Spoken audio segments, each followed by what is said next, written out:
tomorrow. See, day after day, same story, same spin. You dress up the rumor like it's evidence, then grin. You point at a case, say look at that man, but you don't got a screenshot, don't got a plan. You talk about a white car like it's some smoking gun, but every single detail falls apart one by one. Stop pushing the lies, goofy gray, every word you throw, someone pays, we gotta get the truth before another one dies. Fog lights on, we cutting through your disguise.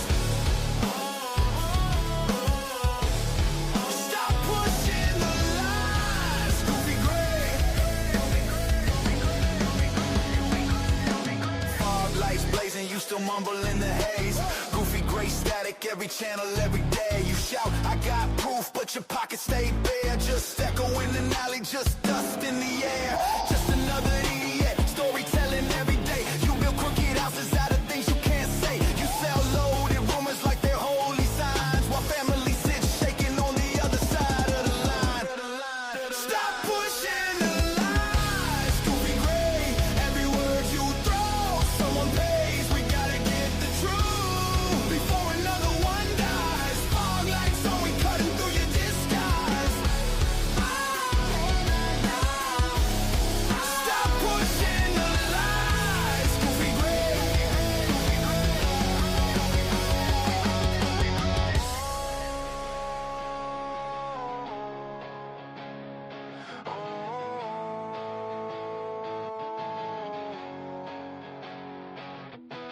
How many names gotta fade off the page while you chase fake ghosts in the secondhand rage? We want hard facts, not your costume show. Turn the cameras to the damage, let the real story glow.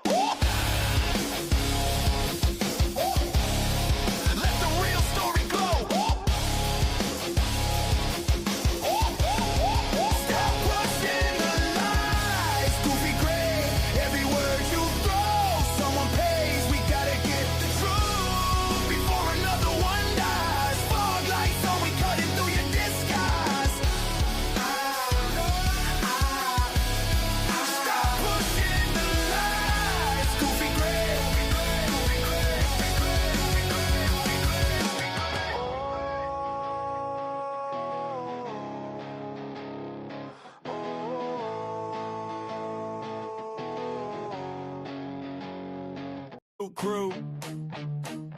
True crew. Yeah. Step up, get stepped on. Fizzy, sassy, Cassie, mama bad, run the call. Brandy B, Tandy, swinging hammers through the wall. Tomboys are the last 24 on the grind. SRB, Rach, Molly, Drake on the line. Wisdom speaks while you're looking down. Breakdown, typically unique. Shut a fake clown, face down. Moonlit baby roll, Chrissy Chaos in the chat. Cat K, Bonnie B, Lucy pushing back. Black P, Randy Foley, a story on deck. Moderating all the mess, keep the timeline in check. They do it all the time, make a problem disappear. Say the word once, stay up there. Blue crew, true crew, better put respect on the name. They run this scene, they don't play that game. Trolls beware, cause they don't ever care. Running this shit, making everyone aware. Day after day, yeah, they do it their way. Locking it down when the room go crack. Blue crew, crew, crew, flags in the air. If you slide sideways, better say a quick prayer. Woo!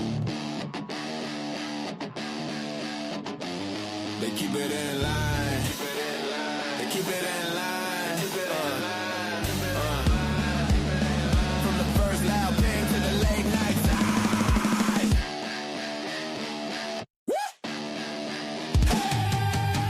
Blue crew, true crew, better put respect on the name. They run this scene, they don't play that game. Trolls beware, cause they don't ever care. Running this shit, making everyone aware. Day after day, yeah, they do it their way. Locking it down when the room go crazy. True crew, flags in the air. Say thank you loud if you really dare.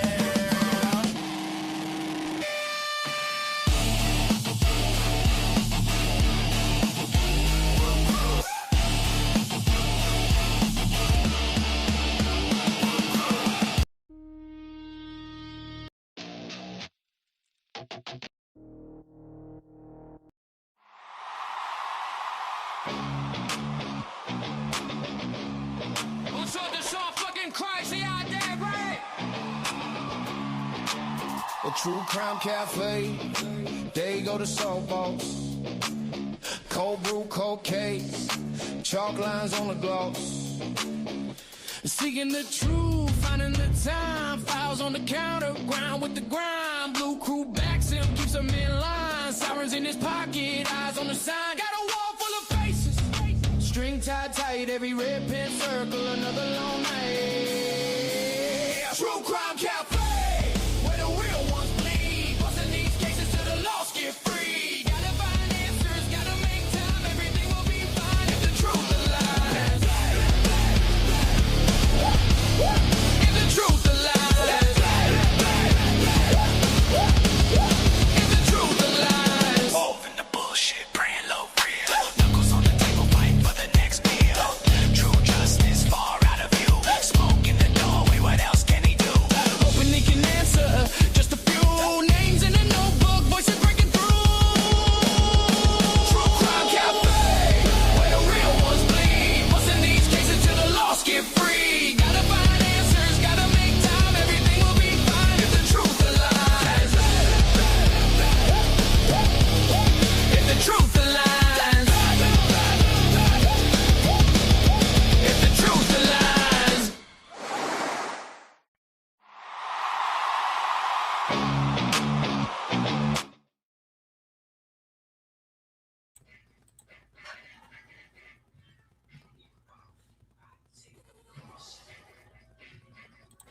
All right. We are back and open for business here at the cafe. Welcome back, everybody. Great to see you all.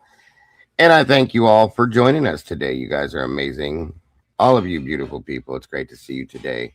I hope you're all staying warm and trying to stay healthy with this crud that's floating around in the world. We are here today for an open discussion, folks. Let's talk. You will choose what we talk about. Whatever we talk about is what we talk about because we're talking about it. That's why. So it is what it is. So we're going to talk about it. So come on in, share this out. Tell your neighbors, your mailman, the milkman, the cat, the dog, the fish in the fish bowl, whatever you want to do. Tell them all to come on in and hang out with us today here at the cafe. Wide open discussion. I'm sure I know where it will go, but that's fine. I'm giving you guys options today.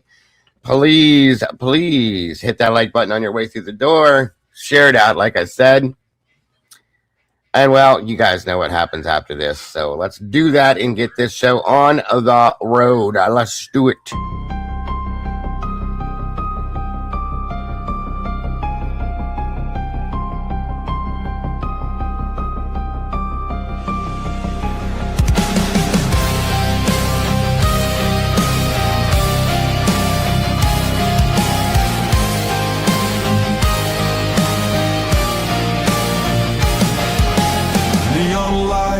Flicker like broken halos.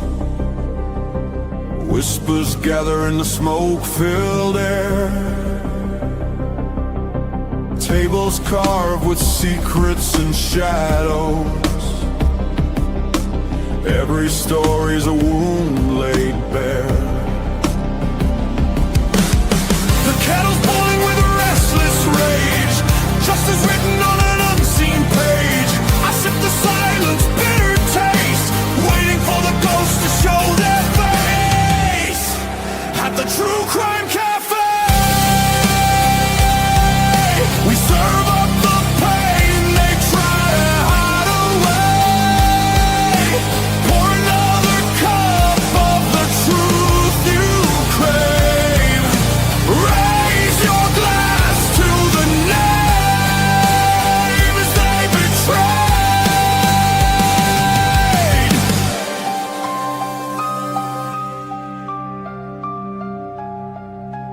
Mirrors cracked, reflections are liars.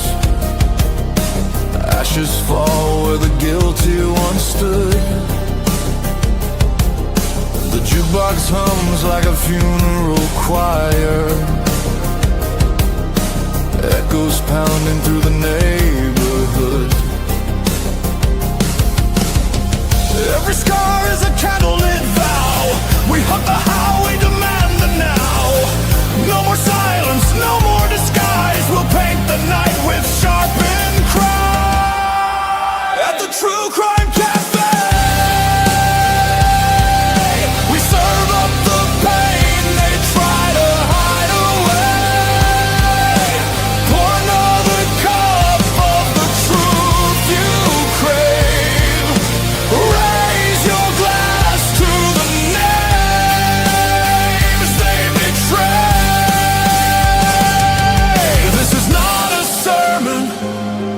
It's a battlefield hymn, a requiem dripping from the bottle's rim. The guilty write stories in invisible ink, but we'll drag it all up from the edge of the break.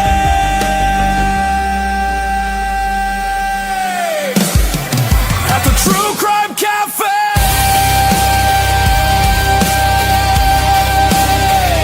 the reckoning burns like a black bouquet.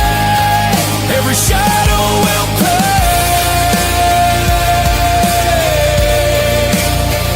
in the True Crime Cafe.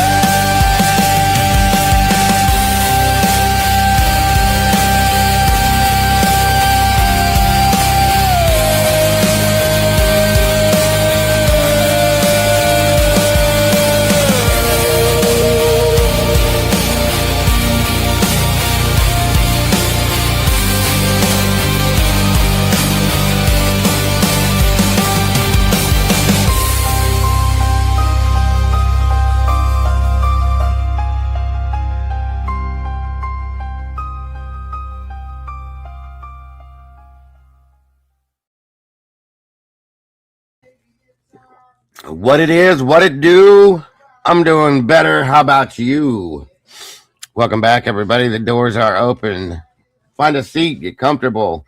Bring in that cup and fill it up. Let's jump into this conversation today. Like I said, wide open discussion, folks. We're going to talk about it. Whatever it is, it's up to you. Whatever it be, whatever it is, whatever it will be, we'll find out. We will talk about it. So come on now. Yes, I'll play Molly's song today that she put out about Moscow. I'll show you guys that. Come on in, everybody. Grab a seat. Let's see who we got real quick here. Hart and Holly, welcome back. Molly Drake, my amazing and lovely videographer, in the house with us today. Great to see you. Randy Furr, my brother from another mother. Good to see you as well. Thank you to all my moderators for being here today. We all know I could not, would not, or should not ever try to do this without them, because they make it happen. They are amazing. Willie Wills in the house. Truth Nation Uncensored. Good to see you, brother. Yvonne Poole, welcome back to you. And Stitches, great to see you. Let's see. Yeah. Thrive Off Grid, great to see you. Sleuther 75, welcome back to you. Jesse Lynn, welcome back. SRBBBB. Phyllis PGBB is in the house. What's up, Phil? Great to see you. And that's not a good memory to have, but yes, it is. It's been that long already. RJ Embry in the house. Good to see you, my friend. Thank you for joining us today. There's my producer, Mikey, the last 24 in the house. Good to see you, brother. Thank you for all you do as well. Always happy to see you, bro. Fall Star, welcome back to you. Great to see you in here today again. Miss Trish Crow, welcome back. Troy's in the house. What's up, brother? Good to see you. Let's see here. Fall Star. Hemi's in the house. What is happening? Was she Rebecca Seidner? I think. Welcome. Good to see you. The cat's meow, meow, meow. Welcome to you, Niles Buckman. Aloha, and welcome to you, my friend. Susan Steele, welcome. Great to see you. Karen Folquez, good to see you. Lisa Winchester, welcome back. Tina Skulskar, good to see you today. All of you guys. Dylan Hildress in the house. Maybe I'll get Dylan to join me up here today and express his feelings. I know he told me the other day he wanted to talk about something, so we're going to talk about it if he's available, of course. I always like hearing Dylan's thoughts. Susie 666, welcome to you. Great to see you today. Speaking of which, the video that I put up yesterday, I think it was, had 666 likes at one point. So if you have not liked it, please go do that. Or viewed it. I'm sorry. Views, not likes. I'm a little superstitious, so somebody go view it. I know you can't unview it. So we can get at least one more to change that number up, please, and thank you. Carolyn Lewis, welcome. Good to see you. In Stitches, always happy to see you, Stitches. Guys, please make sure to hit the like button when you come through the door and share it out if you will. Vivian, welcome back to you, dear. I'm getting there, guys. I'm still pretty nasal and clogged, though. So thank you, guys. I appreciate it. I'm trying. I am. This stuff is no joke. And when I go to sleep at night, when I wake back up, I got to start all over again, clearing it all out. It's just a forever situation. Thank you, RJ. Appreciate you, buddy. All right.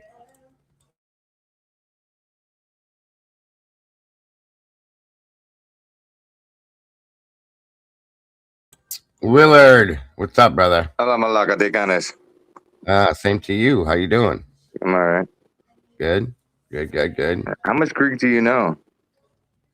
I told you my best friend was. I know, that's why I'm asking. I know bits and pieces. I know enough to know enough. You know what I mean? Yeah. Oh, okay, cool. I knew when she was cussing me out. I'll tell you that much. Yeah. Malaka Smaney. Yeah, I knew. She was my best friend for 41 years. I was speaking of which, I want to show you something. Yeah. Let me see. I like seeing shit. Homo. Hello, everybody in chat. The thing that got me is she was half Greek and half Italian, right? Okay. So, all right. So she wasn't Greek. No, bro, she lived the Greek life. I'm just saying, well, we wouldn't let her in our mafia. Well, her uncle was part of some shit. So I'm gonna tell you that her Greek uncle. Oh, really? Yeah, bro, for real. Oh, he must have known. The one with the glasses on the end. Yeah, she looks Greek. Yes, that's what I was gonna say. I wanted you to see, like, she took the full Greek. Oh yeah. Yeah. All right, I'll give her a pass. And they got property over there. I'm still trying to get a hold of Jimmy, her uncle. That's the one I was talking about. He's got ties to things. That I'm trying to figure out what island and part of the island they own or wherever it is, so I can tell you. Oh yeah, man, I love Greece. Like I said, I've been to Greece 10 times, and if you could tell me, you could pay for me to go somewhere tomorrow, I'd go back to Greece. Mm-hmm. That's how nice. We were supposed to go the year before she passed away. We had talked about we're gonna take a vacation. We were all gonna go there and stay there at her house there. Well, it's whatever you call it. It's a property with a house. Okay, we were gonna do all this stuff and see everything, and we weren't gonna have to pay for shit because she has property. We were gonna stay there and all that, just a flight there and back. You know what I mean? Whatever food and drinks and stuff. Yeah, but it didn't happen. So it is what it is. But that was the goal. After 40 years, she finally had me talk to. I don't fly, dude. That's the problem. So really, yeah. Fuck you. No. No. I'll fly. Dude, I gotta get out of here sometimes. I do not fly. I'll fly.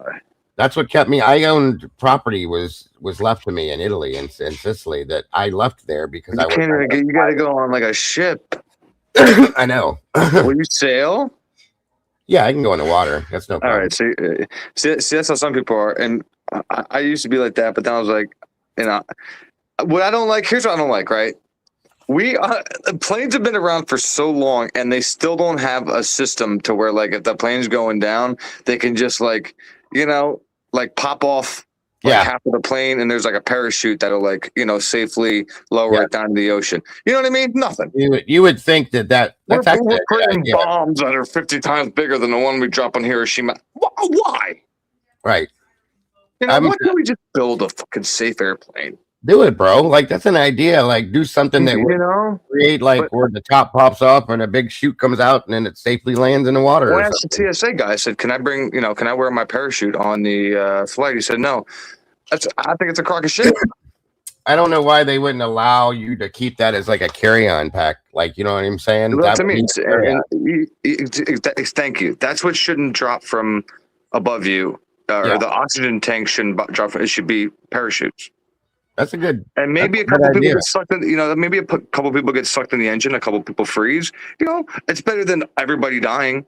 The problem I think they probably have with it, Willie, is that it would cause mass panic, and people would probably push each other out. Anyway, you know what I mean? Yeah, I know. That's how I look at it. If we're going down, we're going down. I'm getting the hell out of there. Sure. No, it makes So- sense. But yeah, it's just wild that there's no system in check except like, here's some oxygen, call your friends, you know. You tell your mom you love her. That's Yeah. it. I mean, and most of them, I don't think I've seen many plane crashes where people survive, like at all. So You see what I mean? when you go down, you know, even ones that will crash into the water, like it's not a thing. So Make sure. it's too much for me. And I know that the Not statistics, I get it. That Mhm. there's people dying in car wrecks, you know, or walking down the street every day. as That's compared why to I people. fly, because of the statistics. Right. And I mean, they're real, but you know, it is what it is. It's something in my mind. If I don't have control of if I can't step off of something when I Yeah. choose to step off of it, I'm not good with that. So I drive everywhere we go, and I hate driving. I mean, it's so like to go to Alabama is 12 hours, bro. Okay. Jesus. It's actually, depending on traffic, it can be a little bit more, but the thing is it's a 12-hour drive for us. That's a long drive in a car. It is, And especially when it's straight. yeah, and when you get on a plane, literally, it would take 2.5 hours. That's it. Tops, you're done. If that. So Sucks, man. So even if you take like, you know, like a little, you know, that's what I like a said. little- Mr. You remember the A-Team back in the 80s? You'd have to have Mr. T me. Okay. That dude, PA Barack, Mr. T, he couldn't fly, so they'd knock him out. Yeah. You'd have to shoot me up, give me whatever you got to give me, knock me the hell out, and hope Or that else what, you have like a so what happens? You have like a panic attack or something? bad, bro. Like bad. Really? Yeah, I would have to be taken down by a marshal probably. Can you go on roller coasters? No. Oh, okay. No. When I was younger, I could do 2 or 3 different times. Like Mm, we had a place here called Jaga Lake, and they had the corkscrew and a double loop. yeah. They were super fast. Like literally to go through it would take like a minute and a half. Okay. Yeah. I can't do heights. I can't do it. Bro, when I went through fire school, Mhm. I got up. One of the things you got to be trained how to do is to ventilate a house, the roof. Okay. Yeah. You take a big saw up on the roof and you crawl up there and you cut a hole in the roof and you vent the house. Yeah. I did great until it was time to come down. And I said, nope, I'm here. And I laid down and I said, you guys can come get me now. Yep. No, that's why I left it, because I was making like 175 a year, but I was selling roofs, and like I was on a 3rd-story roof one time, dude, and I looked over and I said, nope, that's it. Like it takes one time for that ladder to slip or something, and you know I'm good. That's what I'm saying, dude. Like I did cable. You guys are gonna like that. I was a pole guy, so go ahead and make fun of that one. And I could barely do that. Okay. And when they put me down, like there's some of the telephone poles and stuff, because all our shit's up on wires up here. Or Mhm. yeah, okay. Well, you know, you live in PA. Yeah, of course. So down by the river we have it. They're stupid high, and our ladders only go to a certain length. And I literally was standing on the top rung of the ladder, and it's got hooks on it. Okay, great, fine. But when you're looking down at what you're looking down at, Yeah. no, nope, that Mhm. didn't last very long for me. I got blown off the ladder one time, and I was done. Like, luckily, I landed in like a big pile of snow. I didn't get hurt, but still, Nope. I don't do heights. I don't do it. I got you. I'm good, like doing my gutters. I can get on my roof here to some Mhm. extent if I stay away from the edge. But besides that, you're not putting me any So higher. what's weird though is I can do roller coasters. Like I've been on King Ka, the one at Six Flags and shit that goes like When I- fast when as I hell was- all the way up to the top. I mean, I can do roller coasters. I can fly. It's just when it comes to like not having anything securing me or me being in something Right. that I feel secure in, I got problems. Dude, another story real quick. When I was Like a ladder. 17, I got a job at a local amusement park here called Cedar Point. Okay. Oh yeah, my cousin, my family used to go there all the time on my dad's Right. side because they loved going on big shit Yeah. there. Up in Sandusky, right? So the girl I was dating and she brought this thing home, said, hey, they're hiring for the summer at Cedar Point. You want to, well, hell yeah, let's go. You know, it was a party being in college. But Yeah. so anyway, I go there and you go into this like office and they give jobs once you get hired to people. Mhm. And they're like, I put down amusement is what they give you a box to check. You can do like amusement, games, food, things like that. I put amusement down. Well, what that means is that you get to work the rides. Oh, okay, cool. So they put me back then. We had a ride here there called the Magnum. Mhm. It was like the tallest thing around. Okay, so when you work the Magnum, first thing at 6 o'clock in the morning when you go to work, that you have to do is walk the track to the very top. Fuck Okay, that. and there's a railing that does this when you're holding on to it with the wind. It's blowing, Mhm. and it's all wood, bro. It was all wood. Mhm. I walked up to the top very slowly. Actually, by the time I got to the top, I was on my knees crawling. And you're supposed to check the track as well. You have to do it to make sure there's nothing in the tracks Yeah.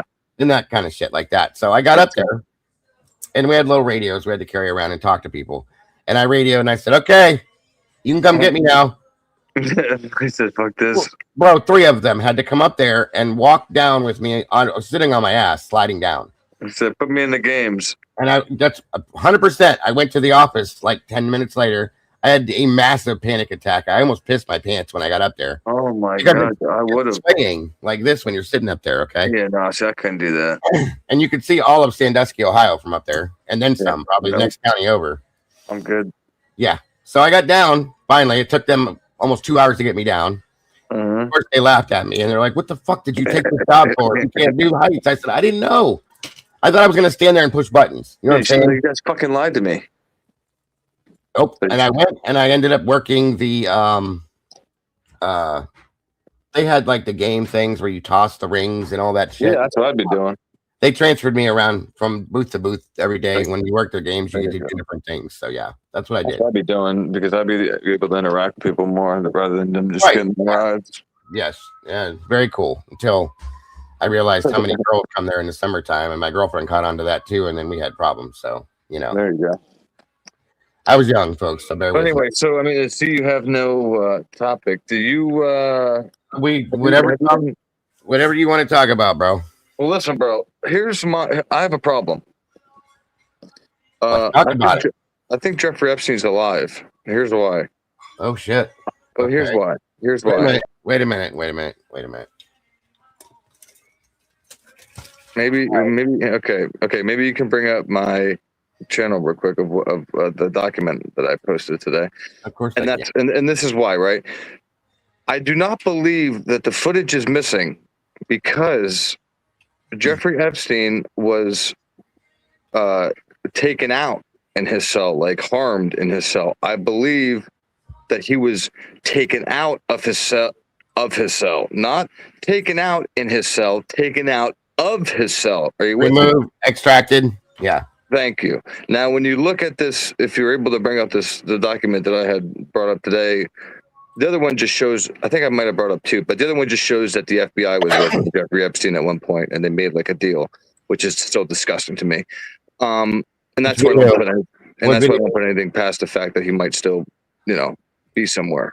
I got you. Which video is it, Willie? It's not a video. It's just 2 documents from like the files and stuff. Oh, the post? Okay, I got you. Yeah, the like I said, the one about the FBI is, that's kind of been out there, but the here we go. This email, if you click on it, it should bring up the full. Yeah. Wait a minute. You should be able to click on it. I'm trying to. Hold on. No, I can just email it to you. 1 minute here. It's not my shit's fucked up. Starting to click. Hold on. Yeah, it won't let me do it. Just send it to me real quick. That's weird because I can just like on my phone I can click on them and then it brings up documents like Yeah, that. on the phone that's I don't know why. Wait, hold on. Open image in new tab. Can I do that? Yeah, to go up there. Yeah, but that's all it opens. See, I don't like that. I don't either because we can't read the whole I thing. might take my shit down if it's like that. Hold on here. It shows at the bottom corner like full page, I think, but it's not doing it. So just send it to me real quick, quack, if you want to. I don't mind blowing it up. I'm interested already. Crazy, yeah, bro. This is crazy shit. I just emailed it to you. I just replied to like I don't know something we were talking about in an email. I got you. Hold on. Let me pull that. But yeah, man. So, and when you when you like read what this person is saying, and this person is scared shitless during this email, you can tell they're like freaking out, and it's literally right like around the time that this happened, and they really didn't know like who to tell, so it looks like they CC'd a lot of people. Maybe you can, let me know what all the numbers mean and stuff. But well, those are all links. 1 minute here. Okay. Open with. No, just open it. Damn it. Which would make sense because Michael Franchise, yes, yeah, he was in that cell, and he was talking about how it's impossible to hang yourself. Yeah, I read that thing. For those of you that don't know who Michael Franchise is, he's he went into WITSEC through he was a big time mob key member, and he's actually mentioned in the movie Goodfellas in the beginning. Yes, yeah, which the is movie crazy. was based off of him actually. Yeah, hold on a minute here. All right, so we got this I love one. when him and Sammy the Bull got into it. It's like, who would have thought we would ever see mobsters getting into it over like camera? What the? Right. Hold on, dude. What did you send me? Did you send me the actual link to it, or just? Oh, I gotta find that. I just sent you the. It won't open up that way either. So I need the actual link so I can open the whole thing up. Wait, what? Yeah, it's weird. What do you mean? Like I just sent like from my gallery. I just the screenshots. It's just yeah. That's all it sends me though is those screenshots. And it won't open. Watch. Here, let me pull this up. What the fuck? There's that. That's what it does, but I can't interact with it. Oh, there we go. Okay. Well, this is readable quick. Yeah, that's fine. We can read this, but I can't click the links. That's all I'm saying. Okay. Oh yeah, no. It's just. Oh yeah, this is just a screenshot. There's not because I don't know how to. Okay, no problem. Because all those blue things, right? Those numbers. Those are all links. Yeah. Gotcha. Okay.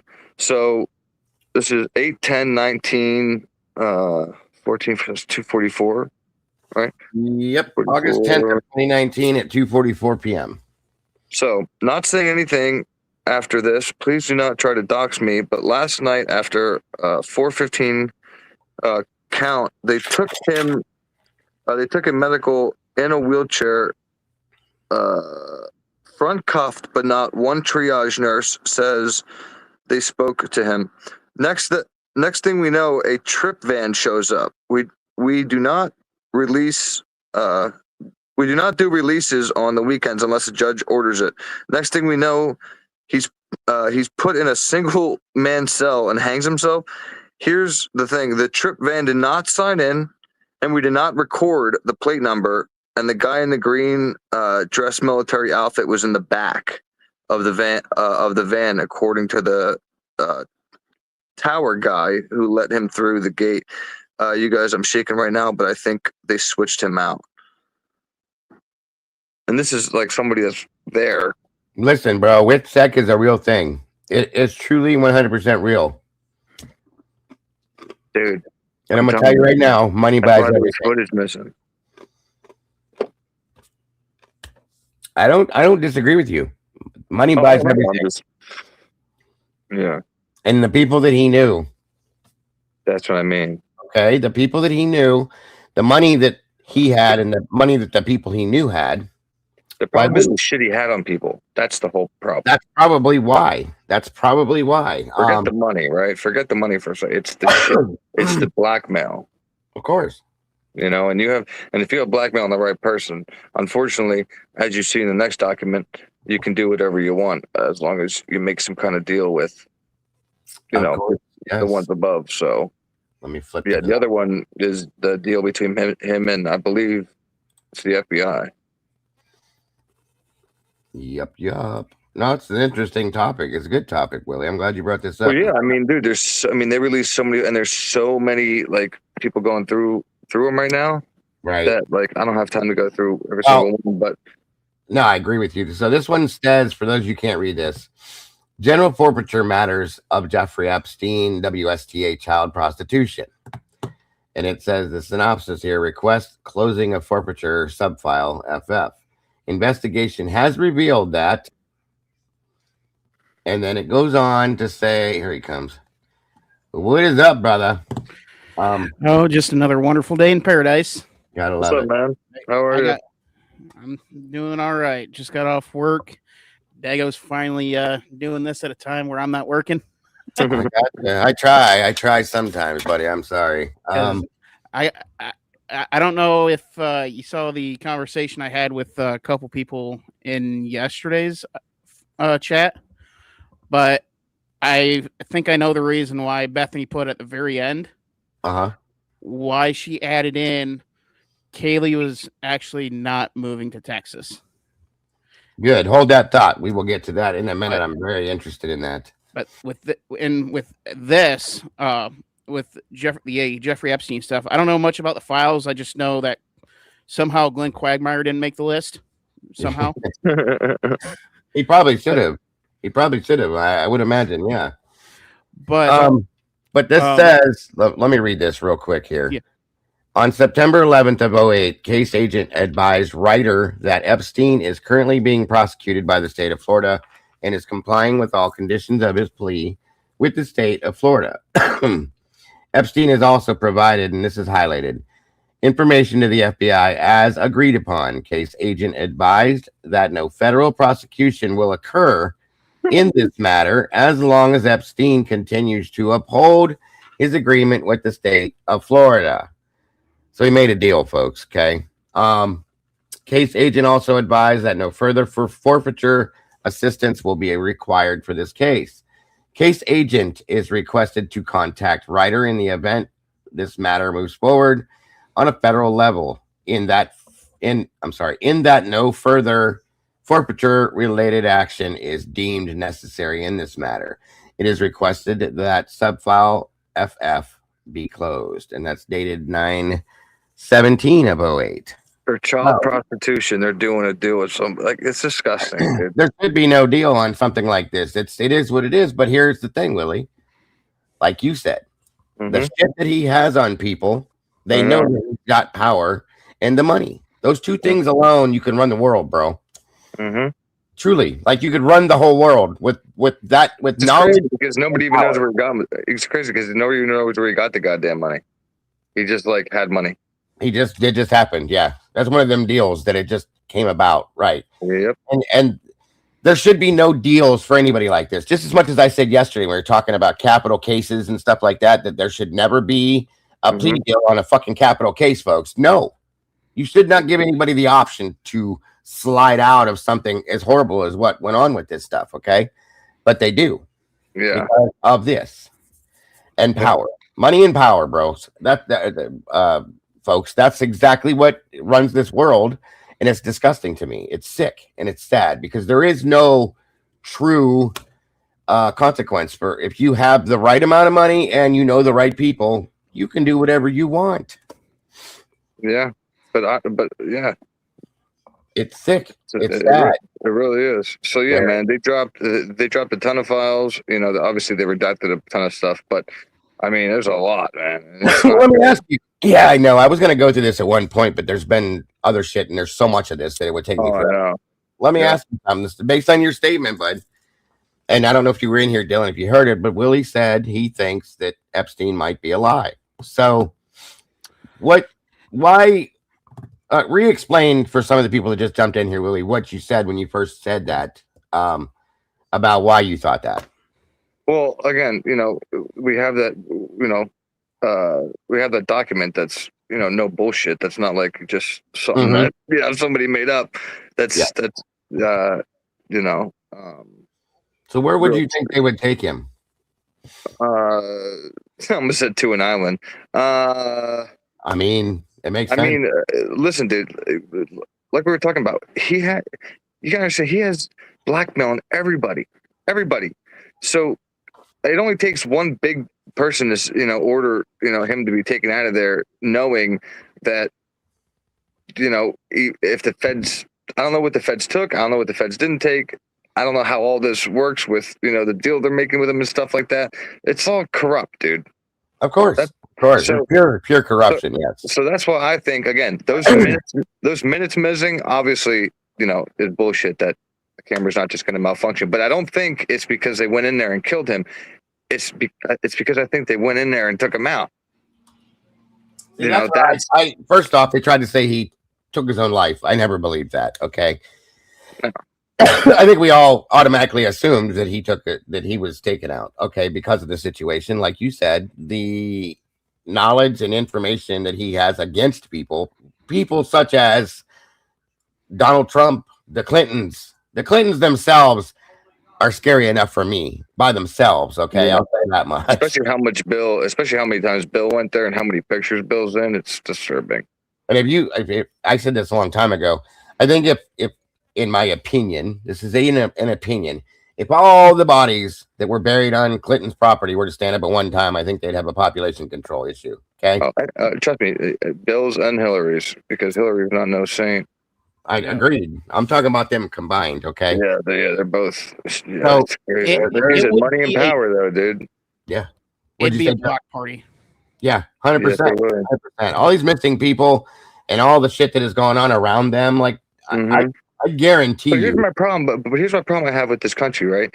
Everybody wants to march for shit that they have no idea about, like this for Palestine or this for that or this for this, but nobody marches for the children.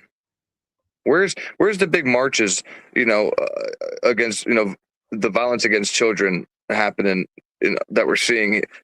Where's those riots at? I'm with you. Exactly. Nobody writes about that. They write about dumb shit. So, I agree.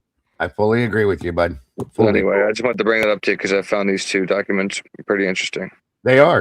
And like I said, at some point, I plan on trying to delve into this, but it's so much. It is so much. Because I can't dive too much because I get mad. Yeah, it does. It provokes that. It truly does.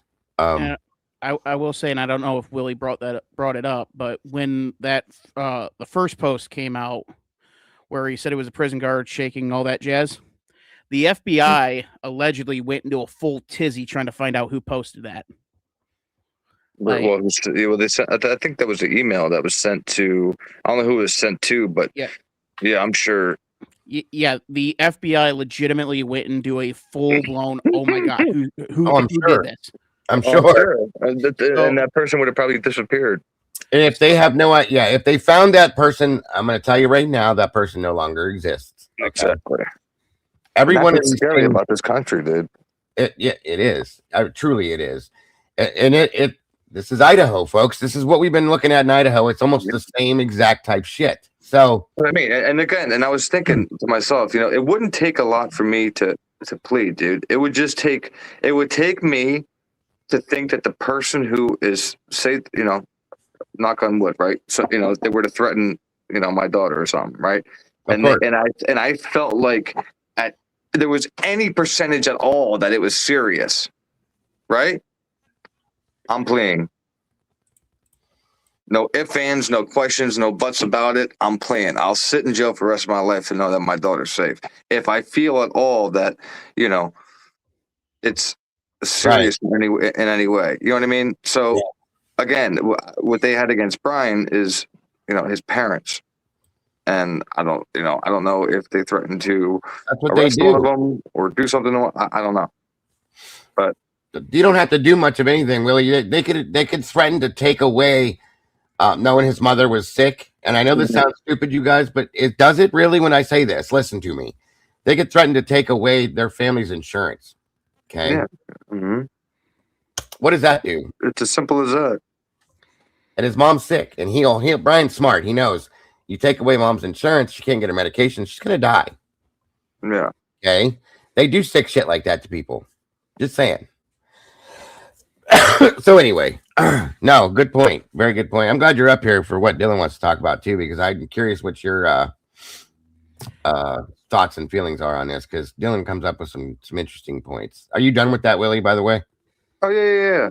Well, you're saying something about Bethany, right, Dylan? Yeah. So I actually had an epiphany while doing my YouTube channel. Spell it. And Good luck. Spell it. I'm just kidding. Go ahead.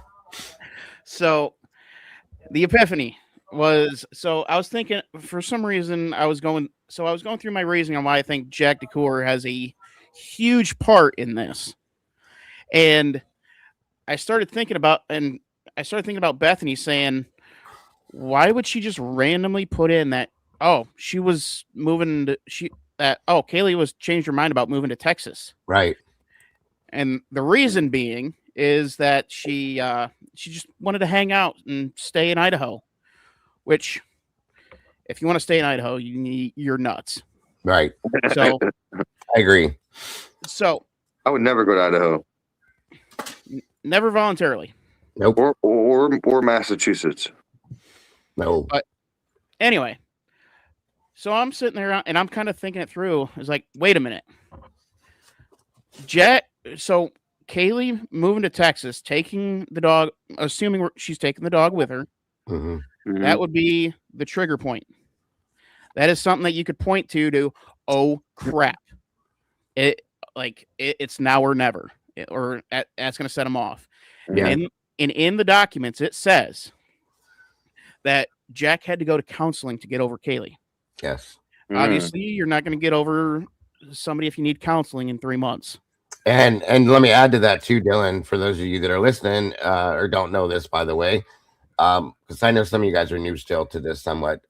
There was also reports by people that were friends of them. And in the reports, they stated that Jack had a very hard time with this, that he struggled with this emotionally and mentally. So add that to that too. So sorry, bud. Yeah. Dig, I'll be right back. I'll be right back up. All right, bud. I got to make a call real quick. Yep. And so Bethany threw that in at the very end to cover for Jack. Okay. So in any sane world, you look at that and you say, okay, now we got Bethany for conspiracy and we absolutely have Jack. We got him. And I did some more digging on like the reasoning they eliminated Jack, and it was because his phone was at home the entire night. Because, you would definitely take the phone that is pretty much a GPS tracker to a site where you are about to commit a quadruple homicide or be a part of one. Right. So I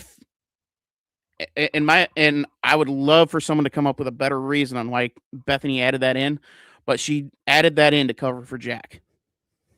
So why do you think she's covering for Jack then? That is a good question. Could be she might have a crush on Jack. It could be there was conversations about that. I've heard rumor. Let me call it what it is. That they may have had a little thing. It could be. It could be she has a crush on Jack. She loves Jack. The enemy of my enemy is my friend situation. Sure. It could be a number of things. Right. I can agree with you, sir. And at this point, I like these conversations too, by the way, Dylan. Again, folks, everything we talk about is purely alleged based on speculative theory. Okay, unless we're reading from a document. Understand that at this point, because they've given us no choice in this case but to speculate things. So at that point, it is what it is. We talk about all these different scenarios, trying to make sense of any one of them to come to some point of understanding. So that's why we had these conversations. This is an interesting one. I appreciate this too. And I don't know if you saw, but somebody was able to use AI to clean up the audio at 227. We were going to review something today that a new channel came out with. I was kind of interested in what he was doing. Is that what you're talking about? That new channel? Yeah. Yep. Okay. Then yeah, yep. I saw it. Yeah. You want to do the spoiler alert now, or do you want to just wait till we get there? Whatever you want to do, buddy. Go ahead. All right. Well, I'm sure most of them have heard it too. So yeah, he was able to depict so he uses this Sherlock, which is an AI program. He runs the audio through it, and it separates the different sounds. And he was able to get rid of the wind and all that. Yeah. Outside noises. and he was able to isolate that Jack Showalter was there at 227. Mm-hmm. He was also able to depict that it was Maddie and Kaylee being attacked at 227. Mm-hmm.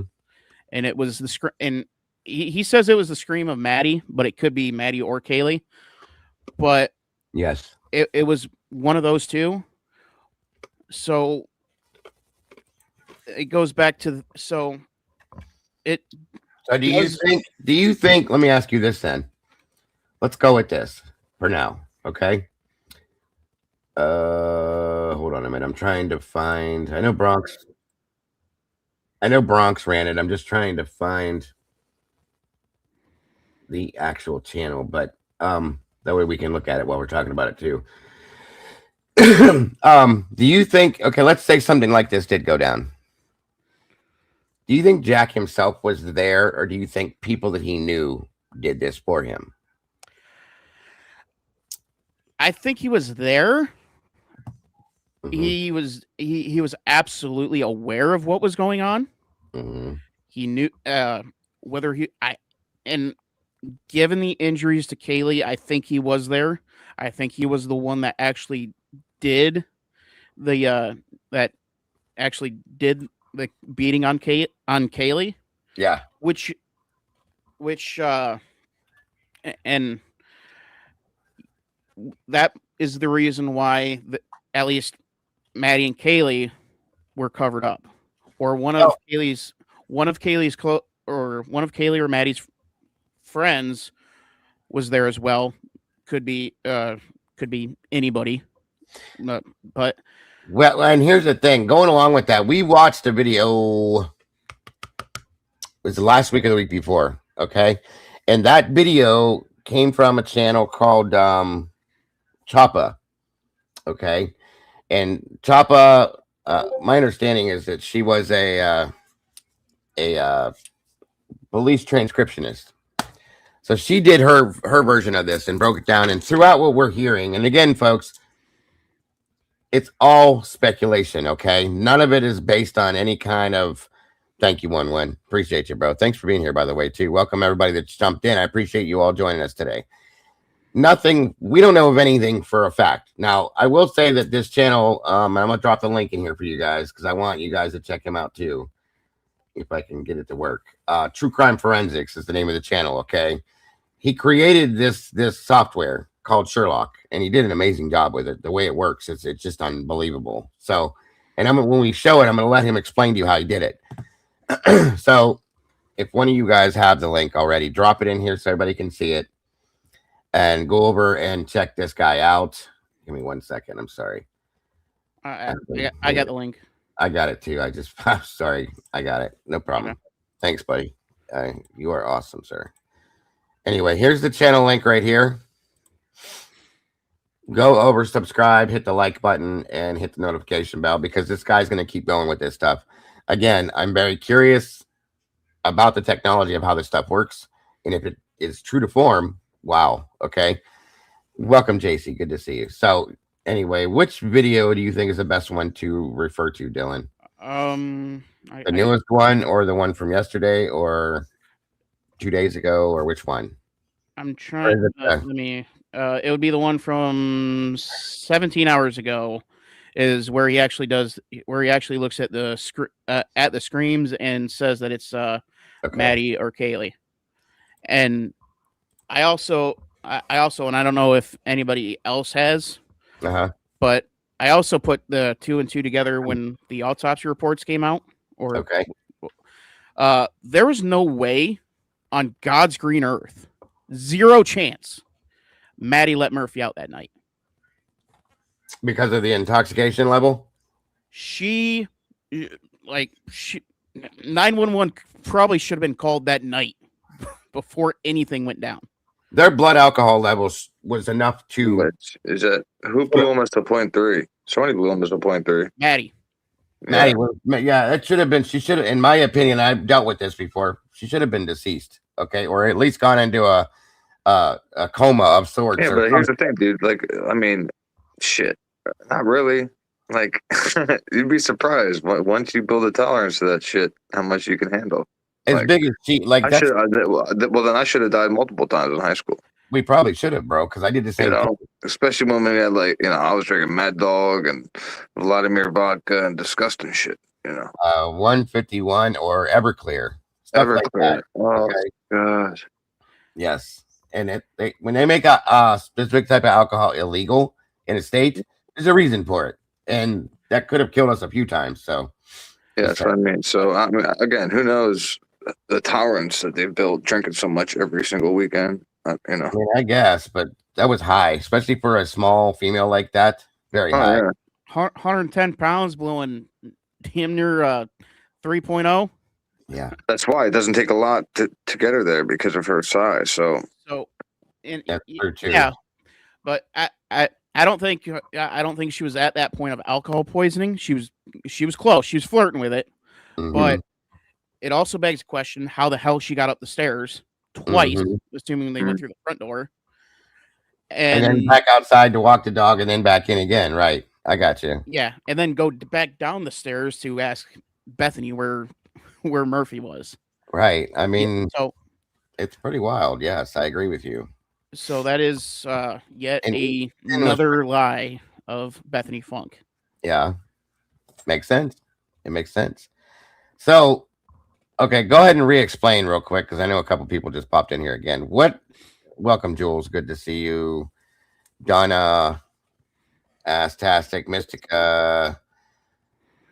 Let's see. Anybody else I'm missing? Wadeberg, Jippa. Hemi. Let's see. Everybody, welcome, guys. Good to see all you guys in here today. Explain with this. Well, I'll let him explain it, you guys. I'll let him explain what he's doing. Miss Cat, good to see you. Thrive Off Grid, good to see you as well. It's kind of interesting. So I'm going to go ahead and start running this, guys. Again, the link is in the chat. And this is kind of wild from what I already saw of it. Hold on here. just arrest everyone. There we go. Hold on. Can't find it, video is called Attack of Madison Mogan and Kaylee Gonsalves from 2:27 to 2:56 a.m. And the channel again is True Crime Forensics. Moonvale, thank you very much for that. Dropping 5 new memberships already. Hey. Let me see real quick, guys. Give me a second here. Looks like True Seeker, Sandra Kayoshi, Susan Steele, Christie's Chaos. Wait, did I miss somebody? True Seeker, Sandra Kayoshi, Rach 747, Susan Steele, and Christy. All you guys, welcome to the sauce. For those of you that were already here, welcome back. Appreciate that so very much, Moonville. Very generous, very gracious, very sweet of you. God bless. So let's check this out. I'm curious what everybody's thoughts are on this. Welcome, Kimberly. Good to see you. Mary Holt and Altruistic. Great to see you back. Shed 3ville, welcome and thank you. All right, let's check out this channel and what this gentleman is doing. Let me know if you guys hear it okay or if you don't. In the previous video, we went over the 2:27 a.m. screen and the female describing her attacker. In this video, I can confirm that at 2:43 a.m., Madison Mogan is being attacked, and Katie is being attacked earlier with Maddie, as you could hear their screams. Now, I think it's time for the victims' families to become aware of what I'm doing. Created a special program called Sherlock, which removes the noise from the video security footage and the 1112 King Road video camera. This is Madison Mogan being attacked and the security video footage with the noise still on the file.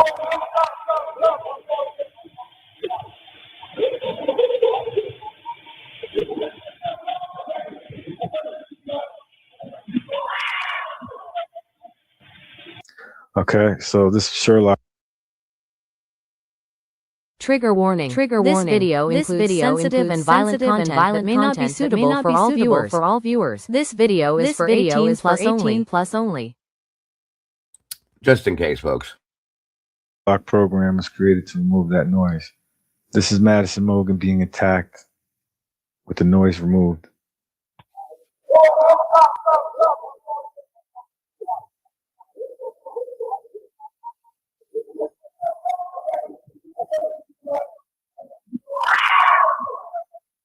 So he keeps saying, stop, stop, stop doing that to Maddie. I told you to stop.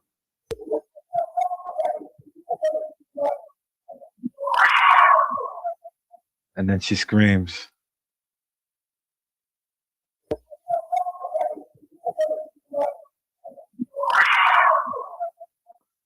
All right. Now, there are more screams before this. I picked up some. Imagine the full video.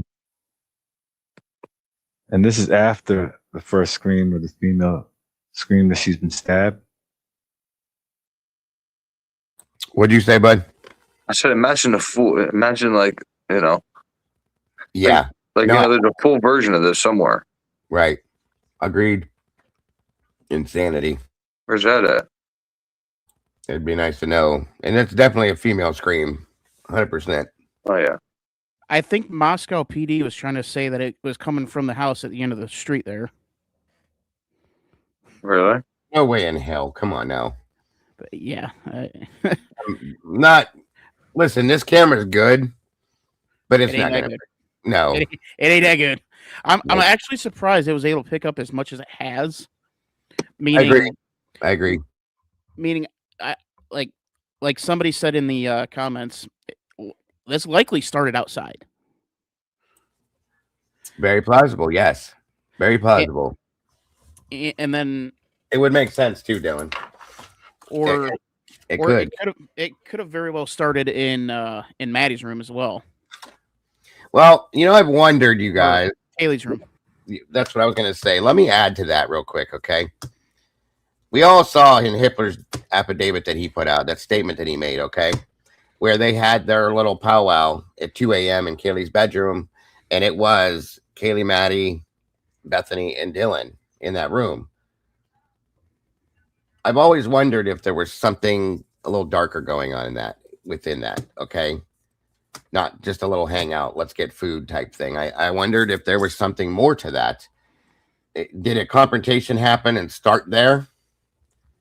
And you know, get bigger and worse and things got way out of hand and something. Was there other people there? Let me put it that way first, because I do truly believe there were other people in that house that night. Chief Fry himself said it. So and the other thing that you have to remember, Jack D, Jack Showalter, everybody that lives with Jack D, they can get to that house without ever having to appear on camera. Yeah, and that's a very true point. Very quickly too, and let me add something else. And this is just 100%, guys. This doesn't mean that I think Jack Decor did something, but those calls that were made to Jack, we all know about them. Okay. What if the reason why he didn't respond is because he was there already? What if the first couple calls were made and he goes over there? Okay. And then in turn, you have to add, maybe they made it look like the other calls that happened, they did on purpose because they wanted to make it look like he was at home and was not answering the calls. This is, again, just a thought, guys. That's all I'm saying. And at this point, I can't put anything past anything, obviously. Okay. Welcome, Essie. Good to see you guys. And again, I know this is the tinfoil hat shit, but truly and honestly, I'm going to look at every angle that's allowed. Okay. Especially since they lied to us since the first minute of this. So. Yeah. I mean, we have no choice but to speculate these things because they won't tell us the truth, period. Yeah. So again, what if maybe the first call went through or message or whatever it was, and he goes over there. It literally takes like a minute and a half to get there from his house through the backyard. Okay. But just say he went over there. Maybe a whole group went over there. The 3 guys that we saw get dropped off and then some, who knows? Okay. And they have a conversation. Bada bing, bada boom. And everything leads to the mess that we have now. Okay. I'm just saying. And I know it's probably not true. I get it. Just saying. And that Twiz just said, Steve said they had his house on camera. He never left. Well, okay. That's fine. But I don't believe everything Steve says. They could have told Steve that, like they've told him everything else. And that's what Steve believes. And that's fine. It's fine. I'm just saying. Everything has a possibility. That's all I'll say. Wait, I just want to make sure I'm understanding this right. Stephen Goncalves has the Ring account for Jack DeCour's house. That's what I'm guessing. Never in a million years. No, I'm gonna tell you, if you don't have one of these with this case, you need to get one. That's all I'm going to say. Never in a million years am I letting my father-in-law, my future father-in-law, have access to my door ring cam. Yeah. When A, we're not even married. 2, we don't live in the same house. Well, and what it could mean too, though, is that maybe they got Jack's ring camera. You know what I'm saying? Like he got it himself to watch it for whatever reason. I don't think that they would have had it like themselves, like for their own use. I think maybe he could have gotten it. Then again, you don't even know. You can't tell. Yeah, which you can go in and delete parts on the door ring cam. So that agreed. Anything is possible in this situation at this point. So again, these are just talking points, folks, and it's interesting to me. So all right, on we go. Let's see what else we got. Welcome, Rick Allen. Good to see you. Sausage biscuits, you too. Every time you come in here, I get hungry. Every time you come in here.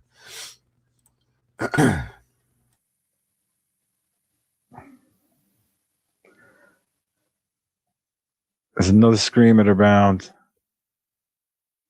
2:38 a.m. Here it is.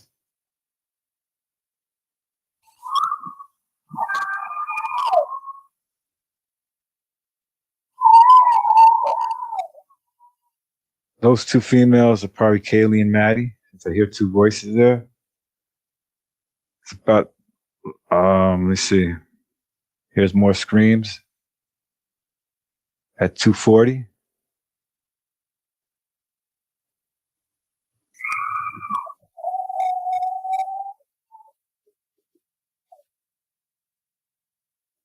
And then I'm gonna play from around 2:40, where it really starts to pick up.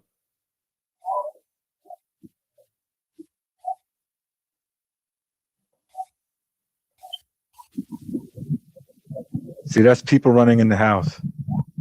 You hear that? That's what the house sounds like, with people running around. Listen to it. That makes sense. Never thought of that before, but it does. Sounds like a bunch of horses running, you know? That's interesting. I like that he points that out, too. Which, again, we got to turn back to where was the running in the house? Because if the chase that Dylan says happened, then the only explanation for the beer pong table being as it was is after they committed a quadruple homicide and cleaned up, they played beer pong. I mean, which is a, or they set it up, or they set it up to make it look like, you know, nothing was disturbed and messed up. You know what I mean? I feel like you would have had a little bit more setup on the other side, not make it look like an absolute drumming. Yeah, I got you. Yeah. Makes sense.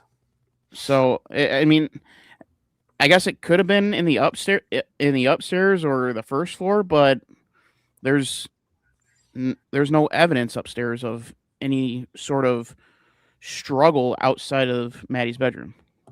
No, other than there's one. I think there was one bit of blood spatter like above the door. I think it was above her room or the bathroom there, but that could have been again from somebody flailing, like that had a knife in their hand or flinging something, or just one bit of it got up there or something. You know what I'm saying? It could be from anything. I don't know. But yeah, I agree with you. There was no chaos from what I noticed in Maddie's room at all, which bothers the shit out of me. It does. Like, there doesn't even look like there was any kind of a struggle in her room at all. And the fact that sheet is teetering on the bed the way it is still bothers me, because you would imagine there would be a hell of a struggle, especially with Kaylee. How did nothing get knocked over, flipped upside down, the sheets stay on the corner of the bed? Why weren't the blankets messed up more than they were? All that stuff bothers me, you guys, all these little details. like Lee says, the devil's in the details, guys. It's a very good statement to make because in this case, they truly are. On we go. I'm trying to picture Matt. I'm trying to picture Maddie's bedroom. You had the bed on the Very opposite. small, Dylan. Yeah, when you walk in the door, the bed was directly to the left. Okay, and you have to walk around the bed to get to the side that Maddie was laying on, and then Kaylee was on the inside by the wall. But then there was a closet directly. There was like a little nightstand there, and right next to that was the closet. I mean, there's no room in there, Dylan. You open the door, there's like a ladies, what do you call that again? Like a makeup something, that table. Little makeup station. Something, yeah, there's a name for it. I can't think of it right now. But that's it. And the room is like probably the smallest room in the house. It's tiny. Yeah, I'm just trying to figure out how he would have, how somebody would have positioned the knife for the blood to be over the door, though. Because unless you're walking away or chasing somebody, flinging your arms, and it just kind of, you know what I'm saying? It could have, but that seems a little bit too movie-ish. And also, from the first photo drop, the evidence suggests that the person who walked out of Maddie and Kaylee's room was slow, methodical, Jason Voorhees style, because there was no tail on the blood drops. Right. So I've seen that talked about before. You're right. Thank you, Phil. 1 minute there, Dylan. Let's see. Dropping another 5. And it looks like, where is it? Oh, there it is. Shed 3ville, JKB, KB, 8BJ, Karen B, Schmidt, and Miss Kathy from Kathy's Indie Zone all got memberships. And welcome to the sauce, you guys. Thank you so much for that, Phil. God bless. Very generous and gracious. And it's wonderful to see you in here today, Phil. Appreciate you. Go ahead, bud, with what you were saying. I'm sorry. You're all good. I was just saying, I'm just trying to put a 1,000-piece puzzle together in my head. I get it. Those little things like that. I've come to the conclusion with this case after 3 years plus that the small things are the things that are important that will be the glue to pull this together, I think. Okay. The thing is, everything has to make sense. Of course. And nothing has so far. So yeah. And it's so funny because I've been hunting videos of people saying that Koberger did it just to. Right. I like making fun of those people. And it's honestly comical at this point. And they are, and it is people who should know better are intentionally leaving stuff out, and intentionally using the same talking points from 2023. Like, I think you did it on, I think you talked about it the other day where I think it was Howard Bloom started saying, "Oh yeah, there might be two. It might have been done by multiple people." Yep. Yeah, it was on Megyn Kelly, and I was pretty much like, "Hey, the Megyn Kelly show, getting news from 2024 and 2026." Right, and I said when that first dropped with Howard, I said, "Be prepared for the backpedaling, folks, because there's going to be many people doing it, and here it comes." Here it comes. I know Nancy Grace has not backpedaled whatsoever. She won't. She can't. She can't. It's going to make her look like a fool. So. And Annie Elise has not either. Many of the hardcore people, they won't. Okay. Don't expect it from those two at all. And definitely do not expect it from Banfield because she's an idiot and she's not going to do it. Holy shit. Again, Moonbell dropped 5 more. Thank you so much, Moonbell. And Sleuty Kitty. Stephanie McQuaid, I like that name. Just visiting 1161 and Janae,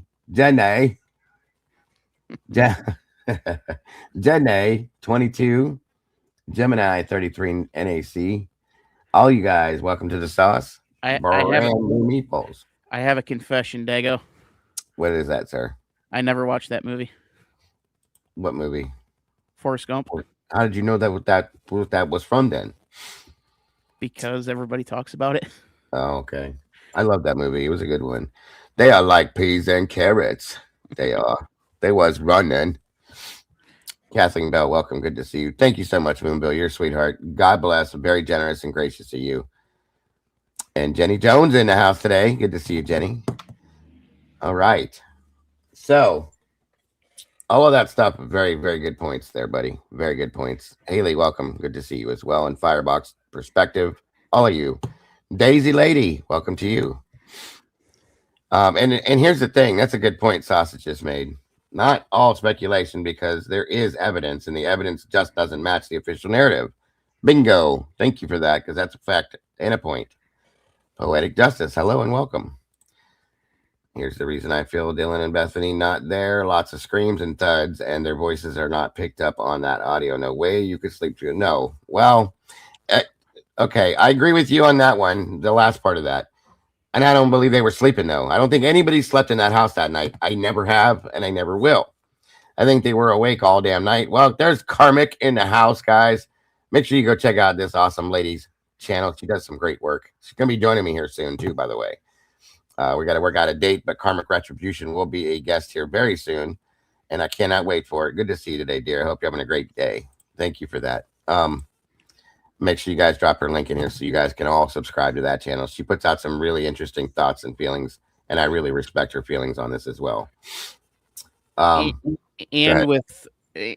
also you have to know that normal women's voices don't exactly cut as well as what men's voices do. So it's going to be a lot easier, especially from a distance like this. You're going to hear a lot of the men's voices, and the only time you're going to hear women is essentially screaming. Just because their voice, it doesn't quite cut as well as men's. Yes, I agree with you. Yes, sir. It makes sense. And yeah, they're coming. We're working on something the week of the 16th, Ball Star. I just have to get over this crap. We've been communicating back and forth. I got sick, so it delayed it a little bit, but they're coming. They are coming. No worries. And there is the link right there for Karmic Retribution, guys. Make sure you subscribe to the channel, hit the notification bell. You don't want to miss anything this creator puts out. She does such great work. I really, really appreciate her being part of this community now and everything she does. So please make sure you're subscribed and you hit the notifier so you don't miss anything she puts out. Thank you, SRB. So please excuse my voice, guys. I'm really trying to get through this crap. Anyway, go ahead with what you were saying, Dylan. I feel like I stepped on you. I didn't mean to. No, that was pretty much it. I mean, you're just not as likely going to hear women talking from this distance with this kind of microphone. It doesn't carry. It doesn't carry as much. And you can hear what almost sounds like Ethan saying, I don't know if we got to that point, but I know there's some audio of it, but it sounds like Ethan saying, "I thought we were friends." Yeah. Yeah, that is in I know it was in the other one that I did here, so that's a good question, Christine. I'm pretty sure there's cameras all over this neighborhood. Why they don't seem to have more, I don't know, but good question. So incompetent police work is why. Yeah, very incompetent, 100%. So on we go.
Now, just to refer back, I was going to say something and I never completed what I was saying. there's another video that we listened to from Choppa, if you guys remember that, where what she transcribed from what she heard states something about cheating, okay, and stuff like that. And by the way, I don't know if you guys heard that loud thud, but that was pretty loud. But yeah, so it almost falls in line with this, okay, if that were to be the case. And I'm not saying that that's what it is. I'm just giving you another theory, okay, based on something we heard. So, and also, if all the rumors about Kaylee kind of testing the water, so to speak, are true, it is very, very logical to believe that Jack saw that as cheating. Which, I don't know about you, but if I took the love of my life for 7 years, sleeping around 3 months after, oh, I get it, bud. Makes sense. I mean, especially I'm playing the thud back so you guys can hear it again. It was pretty loud. That's pretty loud. So, and remember where the camera's at. Remember where the microphone is. When you hear thuds and slams and bangs and stuff, remember the distance between the camera and the house and stuff like that so that it doesn't mess with your mind, okay? Because it can do that.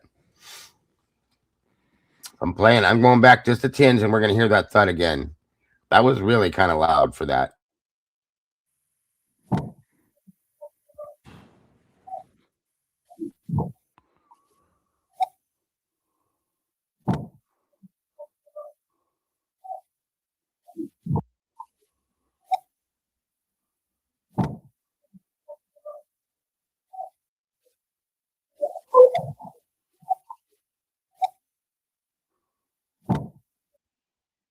What do you guys think that could be? Is it a door? I don't think it's a gun. It's too dense. It's too dense to be a gun. No, it almost sounded like a body hitting the floor. Or a wall. There was furniture slammed around and banged around too, so it could have been somebody being slammed against the wall or thrown against the wall, and we would hear that, especially in Xana's room. We would hear that against the wall from the outside. You know what I mean? If it was against the wall, yes, but I don't think she was up against the wall. I don't think she was ever slammed up against the wall. I don't. I do. I don't I'll think. tell you why. I'll tell you why. Don't worry. I think that might have been Kaylee getting pinned up against the wall in Maddie's room because. I think that may have been Kaylee being slammed into the wall. I know a lot of people don't agree with me on this, but I feel like Kaylee was on the second floor and may have made it into Xana's bedroom. There's what looks to me like an eyelash smashed into the wall in some blood. And I wondered if Kaylee ran and was on the second floor trying to get away, may have ended up in Xana's bedroom and got her face thrown into a wall, possibly. Again, I don't trying to be as respectful as I can when I say these things. Xana didn't wear false eyelashes that we've ever seen. Kaylee definitely did, and she had them on that night. Okay. And my understanding is they only found one. That wall, that piece of wall there, looks kind of like there's an eyelash embedded in the blood. So I'm just saying, it's an opinion. Doesn't mean it's real. But that's why, bud. That's why I think that could have been what it was. It could have absolutely been that, but you also have to remember there were like notches in the wall on Maddie's room against the wall, if I'm not mistaken. Sure. But here's the thing. In the positioning of the house, Maddie's bedroom is completely the furthest point away from this camera that it could be. You know what I mean? Yeah. But again, it could have very well been metal hitting the metal of a knife or a machete or whatever hitting a wooden stud. Maybe could have been anything. Yeah, it could have been a bed being slammed at the wall, a dresser being smashed, a chair being thrown, anything. Yeah, you're right. It could have been a lot of things. You're absolutely right. But and the big thing is there wasn't too much of a tail to it, so it wasn't like a like it wasn't something like a dresser falling over or anything like that, because No, that would have had a little bit more of a echo. I think so too. I think so too. And my only thing is if a body were to hit the floor, I don't think we could have heard that like that. I think that was something that would register like on the walls, okay, on the outside is what I think. I think the floor would have been a little bit different if we heard it at all. I don't think we would have heard the floor in Xana's room because she had that like shag rug thing, and Yeah. it would have softened that blow, Probably, yes, correct. or at least muffled it. But it's definitely, I agree with Carmick. It's definitely a dense, thick sound. So it could have been somebody being thrown at a wall, you know, truly, honestly, or again, thrown on a bed in the bed, hitting the wall, or something like that is all I'm saying. But yeah, it is definitely a dense sounding thud. So, on we go. There were holes in the wall for false star. Definitely.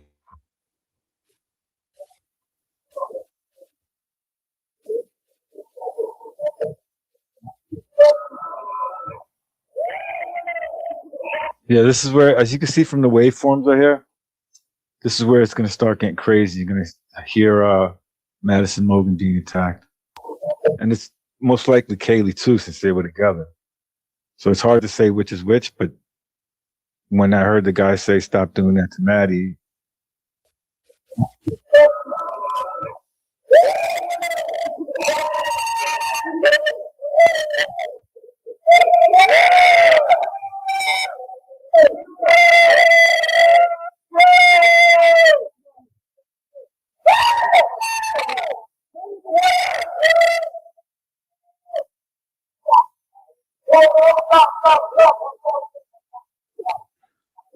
I'm gonna pause it for a second.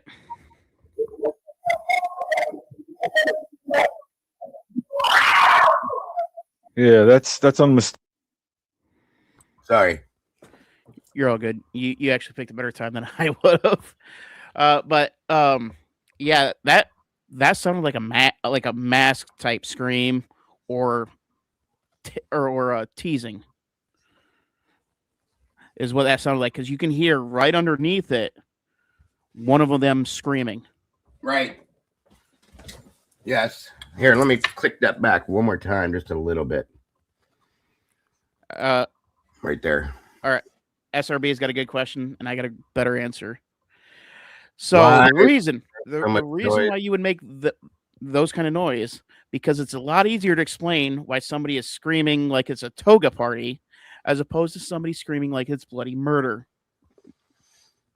Yeah, to cover up. Right. That's been said before, like that there were people masking the noises with happier sounding noises per se, I guess you could say. Let's see here.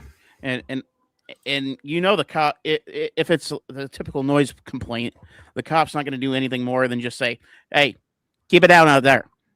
Mm-hmm. Good point. Very good point. The cheering is very odd. I agree with that. Very, very odd. But that would make some sense. Because this looks more and more like Sorority Row, who has been emboldened through years of getting away with whatever they want. Yeah. And so, yeah, they're going to feel bold enough to do something like this and cover it with something like they did. Well, everybody knew this is a party house, so let's make some party noises and cover up what's really going on, and nobody's going to think twice about it. You know what I mean? Yeah, I mean, this could have very well been 2-3 months into the making. Yeah. Very good point, sir. Very good point. Yes. Yeah, because it was weird to me the first time I heard it when Jules got it, while we're hearing what sounds to be like, yeah, like she said, happy noise in between. And I'm like, what the fuck? What is this? Okay. And then Lee made a statement. And it was like, yeah, it would make perfect sense because, you know, they're going to cover this up with noises that you would normally hear coming from the house and nobody's going to think twice about it. So it does make sense. It does. So very good points, guys, as always. On we go. Thank you, SRB. Guys, make sure to subscribe to Dylan's channel. Dylan Hildreth there. Hit the link in the chat and make sure to hit the notifier and hit the like button, guys. Thank you. And it's Hildreth Investigates now. Okay. That sounds good. I like that. There you go. There you go. Good stuff, buddy. Good stuff. I like the way you think on these things. I do. Sausage says, if you look at the floor plan of 1112, all the bedrooms, the windows are on the back of the house, and you would have heard what was going on. I fully agree with that, Sausage. Here's the thing. This is why I want to know why at 3, whatever that was, these 2 girls left. Didn't come back till 5, and they didn't come back in their own car. I still want to know what they were saying. And it's curious to me why we can't hear that, because the camera's right there. It's their camera. When they leave the house and come back, we should be able to hear everything they say. But conveniently, guess what? You cannot. I think they knew and heard everything, and they would think they were talking about it. And that is why we don't hear what they're saying. That's my opinion. I truly think they knew what was going on. I honestly do at this point. So welcome, Charlie from Australia. Another Aussie in the house. Good to see you guys. Love it. Love it. Yeah, I think you did, SRB. You did find that. That was a sports channel. Oh, was that the other link? Okay. Yeah, is it going to let me drop it in the chat, or is it going to ban me if I do? Put it in the back chat, and I'll throw it out for you. Okay.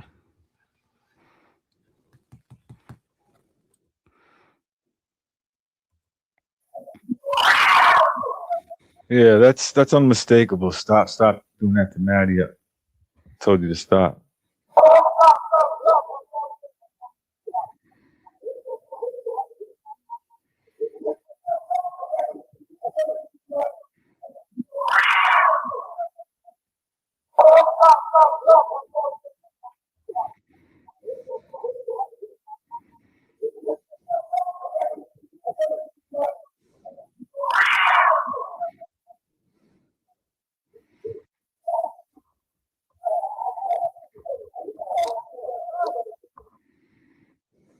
Yes, it was, Kathleen. And again, remember something, you guys.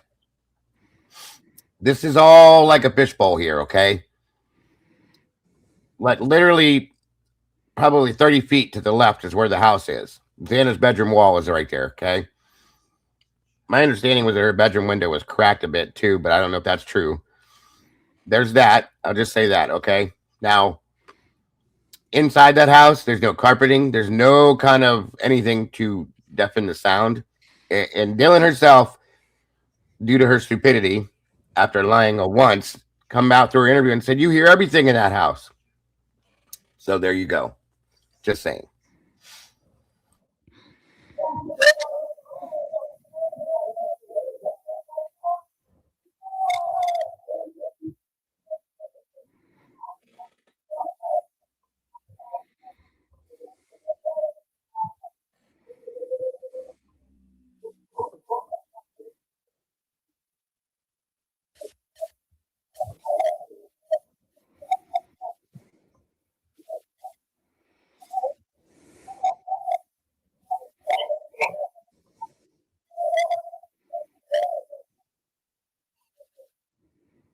Yeah, that's a good point too, because it was brought up at one point that the slider in Kaylee's room might have been open. If that's open, that's going to make it even so much more clear, folks. So there's that too.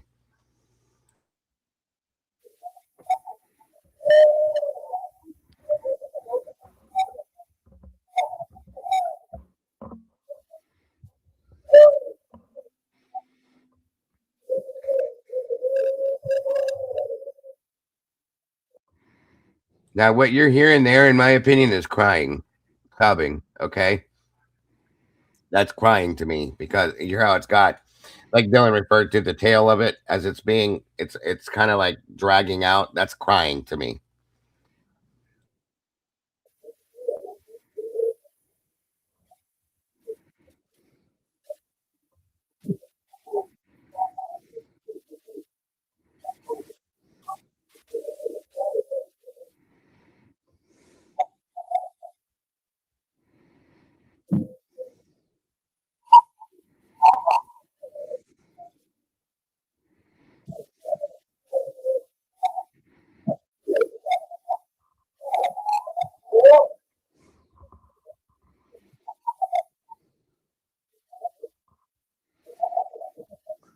go to areas of importance over here. See what's there.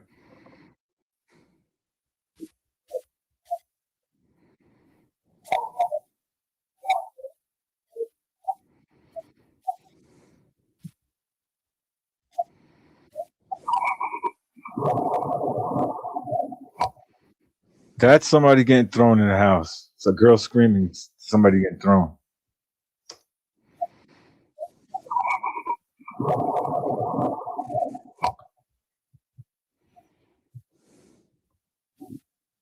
Somebody getting thrown in the house. See what's there.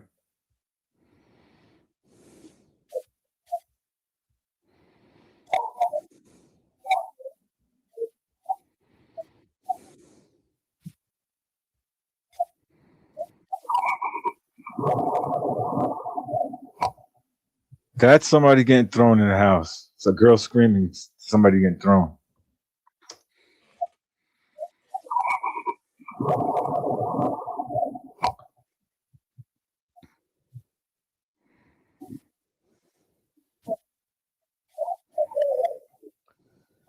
So you can see by when you edit when you go through this footage, you can see where the energy of the voices are. These are important areas to go over.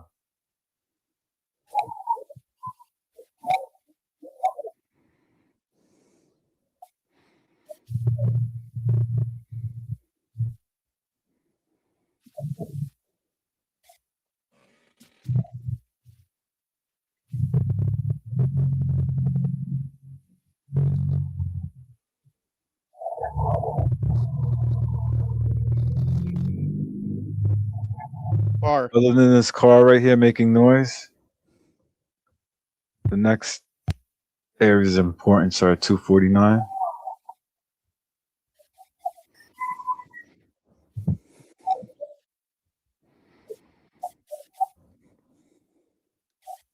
I agree with you, Shed. Very angry, in my opinion.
Another scream at 250.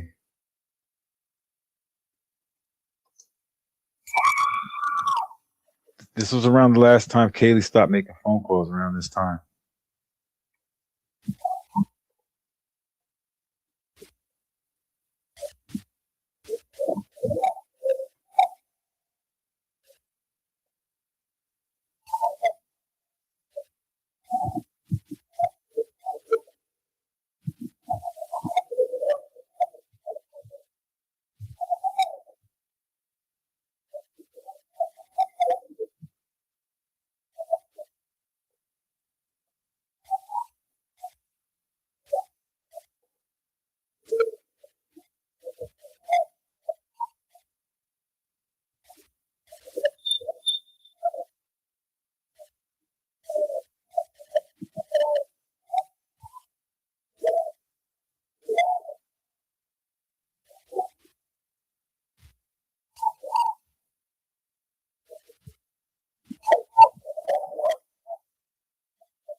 That's a girl right there.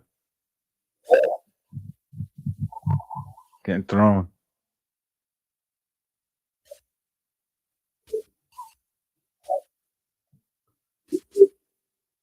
Look at how quiet it gets after Kaylee stops making phone calls. Quiet. Next sound picked up is at 2:57. This is the last time right here. After she stopped making phone calls.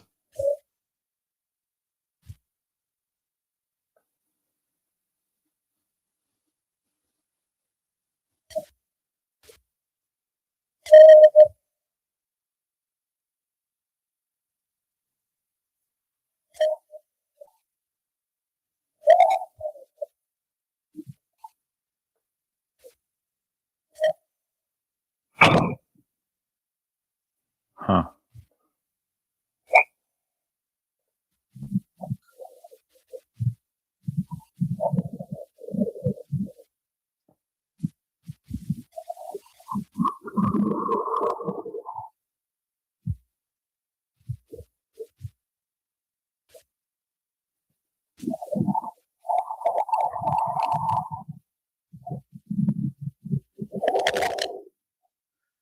A lot of people being thrown in that house. A lot of stuff going on.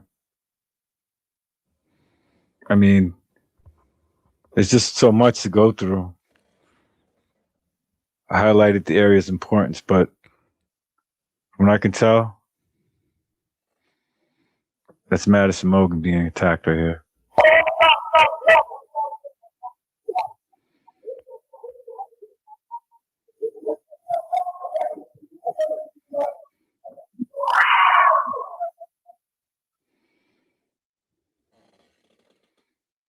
Right, the media, they are just.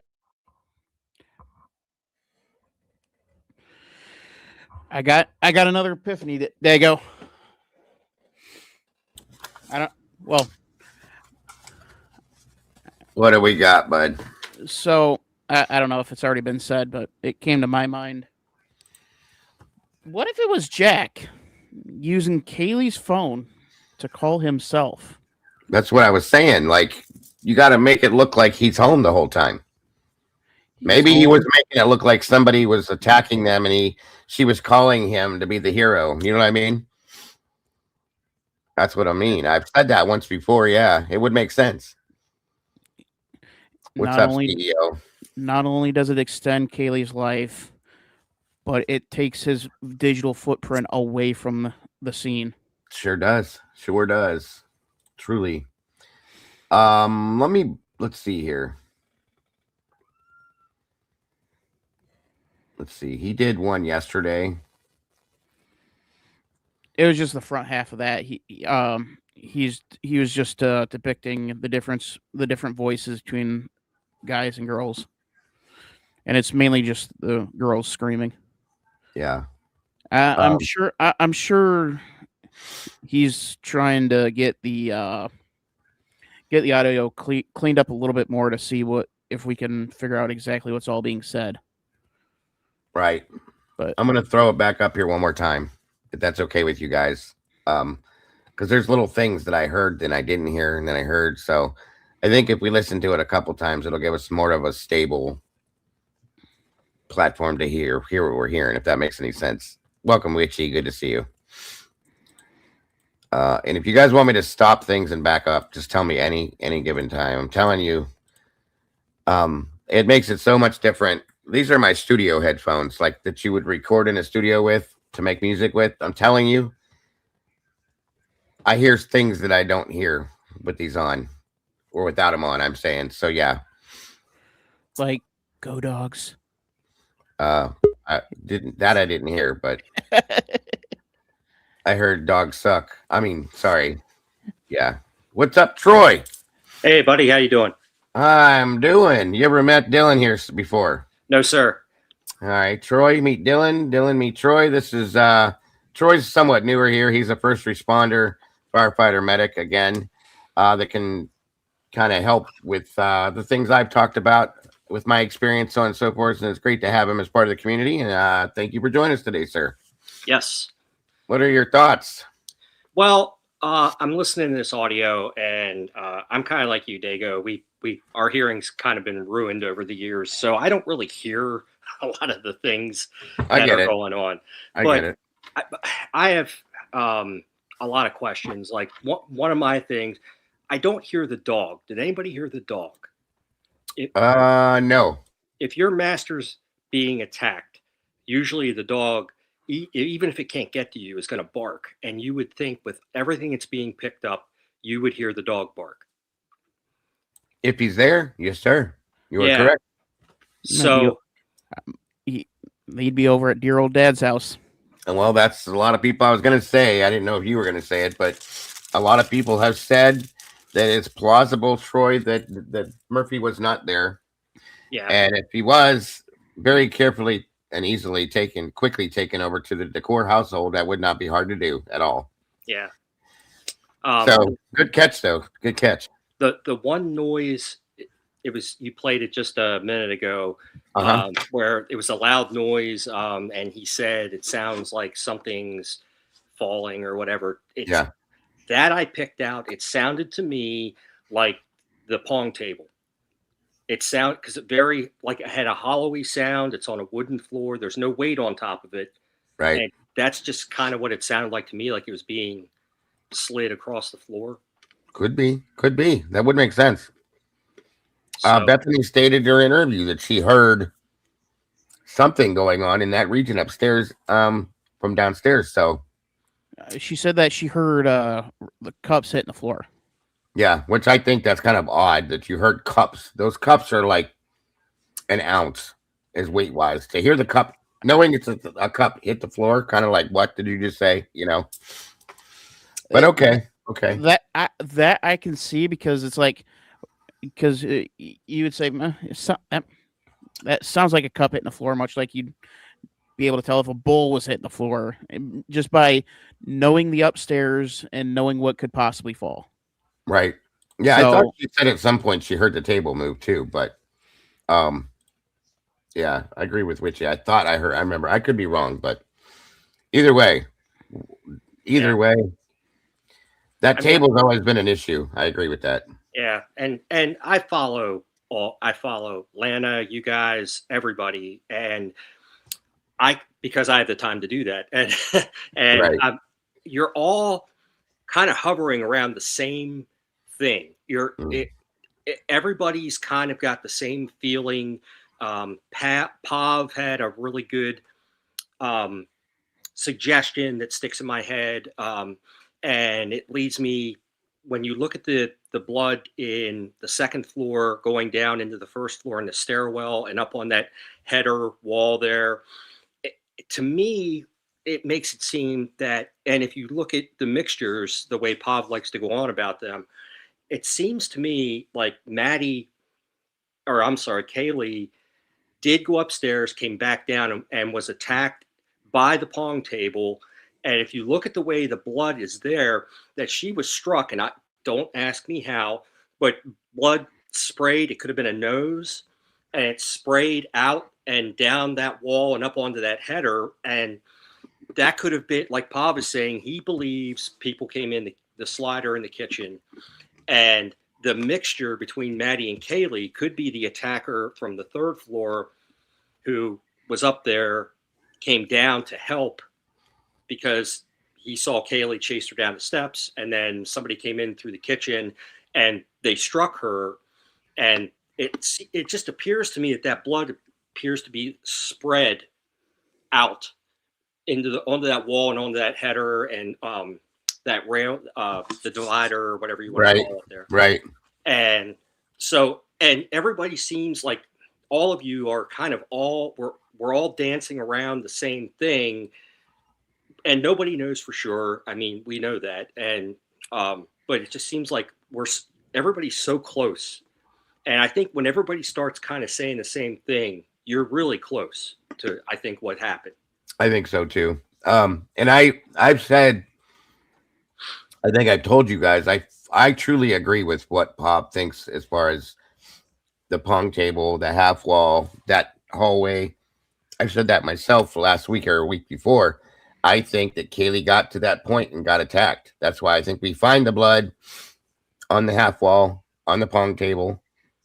My only issue with that whole scenario there that I get confused with is finding Xana's blood behind the wall or behind the bar card on the wall there. Yeah, it's weird. That's the part that gets me a little bit odd. Or that's a little bit odd. Not to mention that we were told, and I got to wonder now, if we're told this on purpose to draw our attention away from Kaylee being in that position. We're told that there's no blood on the lower half of their bodies, which indicates they were not out of the bed.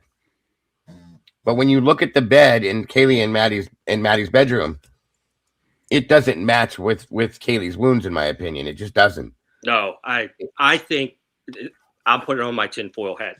I think she was attacked and maybe rendered unconscious and carried back up those steps, because I'm looking at the blood on that door going into Maddie's bedroom right there is a dead giveaway. That's a swipe in. The drag mark. Yeah, right. Yeah. And so, and I think I'm with you on that too, Troy. And I said this before, the blood that I think they found on the handrail going to the third floor, that, you know what I mean? That railing. Yep. I think that's part of that too. That's my opinion. Yep. I don't think Maddie ever left her room. I don't either. And I don't either. I think Kaylee came up the steps and Maddie's immediate left and I think she came up, saw what was going on there and came back down, and the attacker saw her and pursued her down the steps as the people in the kitchen were coming in. I'll give you my theory again. I think if we're to believe anything, which is very hard to do, that Dylan says, knowing what we saw of Kaylee's bedroom, where her bed looks like it's somewhat folded down, okay? So I think Kaylee may have gone to bed like it was claimed she did. Went in her bedroom, knowing, and we all know how dogs are. She shut her door, she's in her bed, maybe looking through her phone, swiping, whatever, laying down, who knows. Murphy starts scratching the door and whining, whimpering because he hears something or senses something, because they do that. She's like, Murphy, stop. What are you doing? Come on, lay down, Murphy, come on. He doesn't stop. So she gets up, opens the door, and walks in, and walks in on or hears or sees Maddie being attacked. Goes in there, tries to either, well, maybe not. Maybe sees that, freaks out, and bolts down the stairs. And that person doing it, whichever one it is, sees her and goes after her. Okay. And I still think there's somebody downstairs too on the second floor that either that person caught her or the person chasing her caught her. Okay. And right there, they caught her right at that area, I think, by the pong table half wall going to the base. Maybe she was headed to go downstairs to get out of the house, or she was headed to Xana's bedroom. It would make more sense to get the hell out of the house, but that's my opinion. And they caught her right there. And that's why we got blood on the table, the half wall, so on and so forth. And I still think that it's very possible that she may have kept going, maybe got slashed at once or twice, and kept going, trying to get maybe to Xana to go into the bathroom and hide, or to get to Ethan, the big guy in the house, to help her. And that could be how, in my opinion, that her blood, but they're saying her blood didn't end up in Xana's room. That's never been stated before. Right. Well, okay. I'll go with that. But I swear to you that eyelash thing on the wall, that's exactly what I first thought, was that maybe her face got smashed into the wall there, trying to stop her or slow her down or something. I'm probably wrong. It's just a guess. But still, that's what I think happened there. And I think she was attacked there, which is how the blood gets where it is. So, I'm sorry, Dylan, go ahead.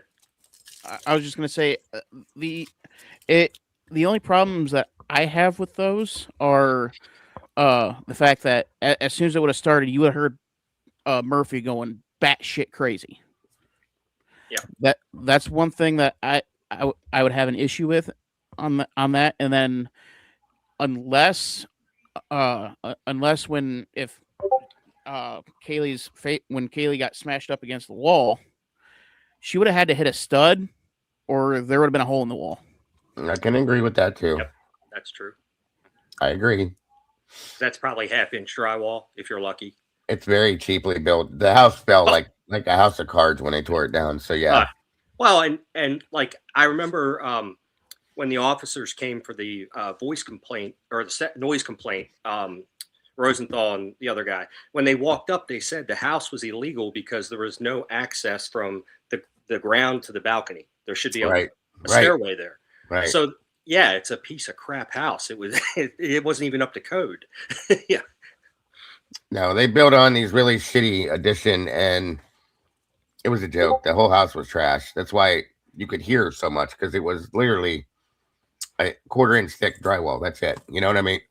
Well, and here's another, because I was a pipe fitter for 15 years, but when they showed the furnace room, and I know that's a whole thing, they probably should have opened that door when they were doing, okay. But I'm looking at it as all the doors and everything supposedly were open. So I don't know if that was oil or gas. I'm thinking it was probably gas furnace. And if it looked like it was. You should be able to look at the utility bills, because that place was that furnace was blowing red hot, trying to keep up if everything was open, because it was cold. That's probably why they had to have the HVAC guys show up, because it probably shut it down. Oh yeah. Yep. You know what I mean? Very well could have burned it up, and that could be why. I agree. And I think that house was built on slab. It was built on concrete slab. I know there's people that say there were tunnels and everything else, and but that house, you're right. The ground level was the basement. Okay. Yes. Yep. So because that's why the furnace was there, and you can see the ductwork. And, absolutely. You know, so I don't think there was anything below it. There wasn't. There was nothing underneath. I made the mistake of looking and thinking that. Hold on a minute. Sorry, guys. Anyone else notice how Dago has like the old man ringtone? Yeah. I think my grandfather has this. I think my grandfather had the same ringtone. He needs to get one of his grandkids to fix that for him, because he says he turns it down, but every time the phone rings, somebody calls him, it makes that noise. And there's a setting. I don't even know what it is, but I'm sure his grand could tell him what it is. But, I mean, there is the problem was, especially early on in the case, is that there was just so much BS flying. It was hard to tell what was legit. Like even there were tunnels that led out of the house, and it's like, what? Yeah, I heard that. and then and quite honestly, it's more believable than Brian Koberger doing this by himself. It's. I always like to break it down, strip it all the way down to the bare bones. Moscow PD is trying to get us to believe that one person who is socially awkward, shy, not very bold personality went into a house with 5 cars in the driveway. I got your old right here, buddy. Anyway, you keep going. With 5 cars in the driveway with nothing but a knife and apparently a vacuum cleaner. Danny Tanner back at it again.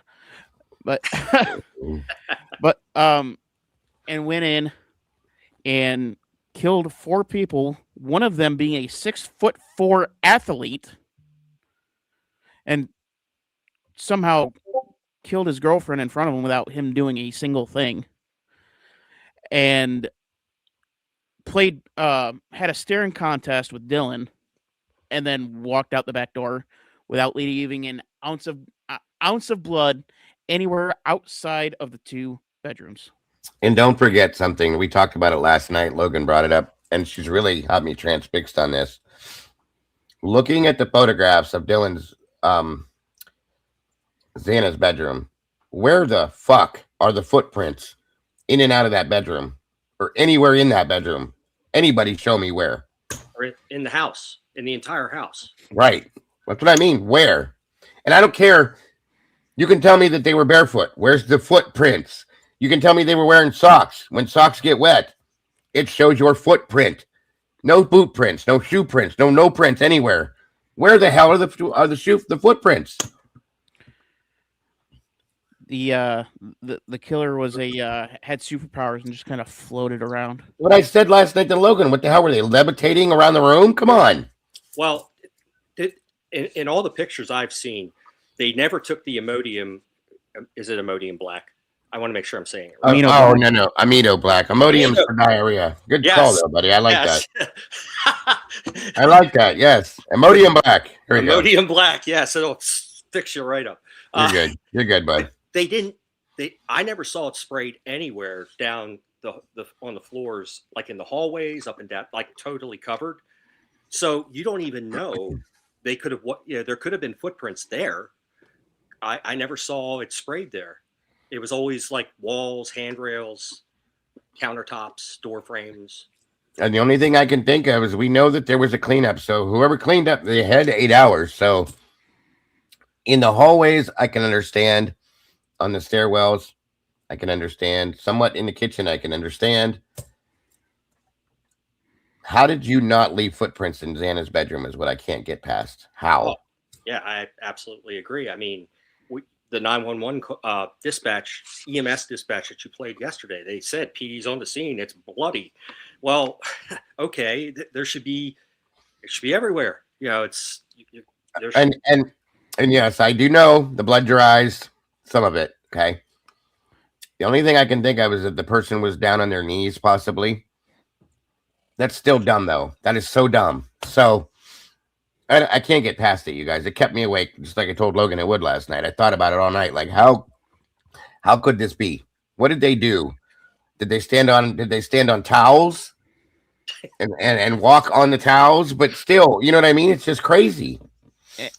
And that's another thing that I kind of want to get across to the people who I pretty much make fun of on my channel every single time, is when we talk about there's not enough blood. Obviously, we don't mean that there's not enough actual blood. Like, obviously, the bed sheets, the comforter, the mattress is going to soak up a lot of that blood, but you would have bloody, like there would be blood on the walls, there would be blood on the floor, and there's just not enough of it where it's supposed to be. Yep. Right. And the low IQ absolute guilters are they're completely dismissing that, because for them it is now narrative above all, and that's a very dangerous place to be. I just think that there's so many distractors that are kind of purposely thrown at this to get people to lean towards MSN, mainstream media. Yep. And there's a lot of things like the Goncalves family, Gonzalez, whatever. You're good. Nobody can say it right. Yeah, whatever. The G family. You're good. Yeah, you're good. I have empathy towards them. Absolutely, I do. We all do, of course. But my opinion, and I'll put on my tinfoil hat, is they are a distractor. They are out there. They are distracting everybody to try and get everybody back on track with the narrative. Pav said it. Lana and Pav did a show, and Lana was like, "I don't understand what's going on," and Pav said, "Well, I can give you 450 million reasons why," and that sticks in the back of my head. But I think also, you're trying to, that's how they got us, the people, Dylan, that you like to pick on. That's how they got them there, was with all this crap, the propaganda to make you buy into and not really think about how can this guy go in there. And I mean, you talk to military people that actually fought and were in knife fights. And I mean, you stab anything 100 sometimes, you're going to be exhausted. You're going to, I mean, I used to, Dago, you can probably talk about this also. when I first started in the fire service, the homes around here were plaster lath, and so you had to hook the ceilings and open up the walls to make sure there was no fire behind them. And you would use what's called a pike pole. It's a long pole with a metal hook on the end, and you shove it up and try and rip down everything to check to make sure the fire's not up there. And you would do a room by yourself, and you were exhausted doing it done. Yeah. So I just think they try and take people's reality or common sense thinking away from them and hit them with this, it's like you said about Nancy Disgrace, she's talking to them and she's like, so what do you think about this blood, this horrible blood? It's I died laughing because I watched that interview and I almost threw up. It was horrible. Oh, I know. And I'm sure my reaction video was no better, but I can't stand her. So I had to react the way I did. So yeah, but I try and be fair, and I tried to watch some of these other MSM people, and because I want to be fair, I want to look at both sides. I'm a very curious, and it's just so blatantly obvious what they're trying to do. Yep. And from being a paramedic also, they always teach us, don't get distracted by the main thing. So somebody's laying there and their arm's amputated, but they could be having a massive heart attack at the same time. Right. So don't get distracted by all that. Keep looking. There's other things that might be going on. Right. And that's what I what I got out of all of this. And I've only really been in this for 4 months. Right. And what drew me into it was it just didn't make any sense. Like Dylan said, that here's one guy and he's never met these people. He just drops on Google and it's like, that's the place, and decides I'm going to go and there's cars, all these cars out front. But you know what? I'm feeling pretty tough tonight. I think I can go in there and do what? That doesn't make any sense. No. And here's the thing with that statement. Okay. And I like that statement from both of you. Here's why. This is a very intelligent individual that is going to calculate everything he does, in my opinion. Yep. To the second. Everything he's going to sit. Okay. And what I mean by this, okay. Somebody like, especially with him being autistic and OCD. Okay. Those are, I'm OCD, folks. I'm telling you this because I do the same shit. From the moment you step out of your house to go to the grocery store, for instance, that's the whole plan. We're going to go to the grocery store, guys. You walk to your car, you open your car, you put the key in the ignition, you start your car, and you drive to the store a specific way every time. You get out of the car, you go into the store, you wipe down the handrail on the buggy, because that's what I do. And knowing that Brian wears gloves about all the time around, and he's very germphobic, I'm the same way. He probably does the same thing, just saying, okay? You shop, you do your stuff, you pay for it. Everybody does these things in their own specific way. Very much so. But somebody like him is very meticulous and particular about things. Think about that. Jesus Christ, I lost the point I was trying to make. But at that point, you're not going to go into a house very sloppily, that has 5 cars in it, that all the lights are on, knowing that there's probably 35 people in his house, possibly on a college campus, and just decide, here we go. Like dumbass Thompson said, well, it's very possible that he just did this at random and just chose to do it right before he did it. No, he didn't. If Brian Koberger did this, he planned this out completely. From the moment he thought about it till the moment it was over with. Which is why I don't believe he did it. Because it was not planned out the way it should be by somebody like him. Nobody's seeing that, okay? If he truly did this would have went a completely different way, in my opinion. Yep. There would be no blood. There would be blood. It wouldn't be everywhere. There would be no knife sheath. There would be no footprints or anything, okay, at all, prints. I know there's no footprints, but you know what I'm saying. There'd have been a whole lot of things done differently, in my opinion, if Brian Koberger actually would have done this. I'll just say that. Yep. Not to mention the fact that, like Dylan said, and most of us have said, you're going against the little boy that they show you on here about Ethan is not who he would have stood against. Ethan was a grown man, big ass man. Okay, athletically built. Sorry. No, you're not going to do. Nobody with any common sense is going to go into a house and do this unless they're fucking drunk. Okay, and that's not Brian either. So again, no, none of it makes any fucking sense, folks. It pisses me off that these people keep saying he had to do it. All the evidence is there. You show me where. Anybody, please. Sorry if I'm yelling. I don't mean to yell at anybody. I'm so aggravated with this shit. And on top of all of that, with Koberger's OCD, germophobic mind that he has, he wouldn't have used a knife. It is one of the messiest ways to kill somebody. Yep. Thank you. He's a vegan. He's a vegan. Yes, good point, Dylan. He's a vegan. He's OCD. He couldn't fillet fish, folks. So what makes you think he could do this? Well, I wanted to bring this, and we all know there's some, it depends which story you listen to. There might have been a firearm or whatever, but take that all out. Why a knife? Why not a gun?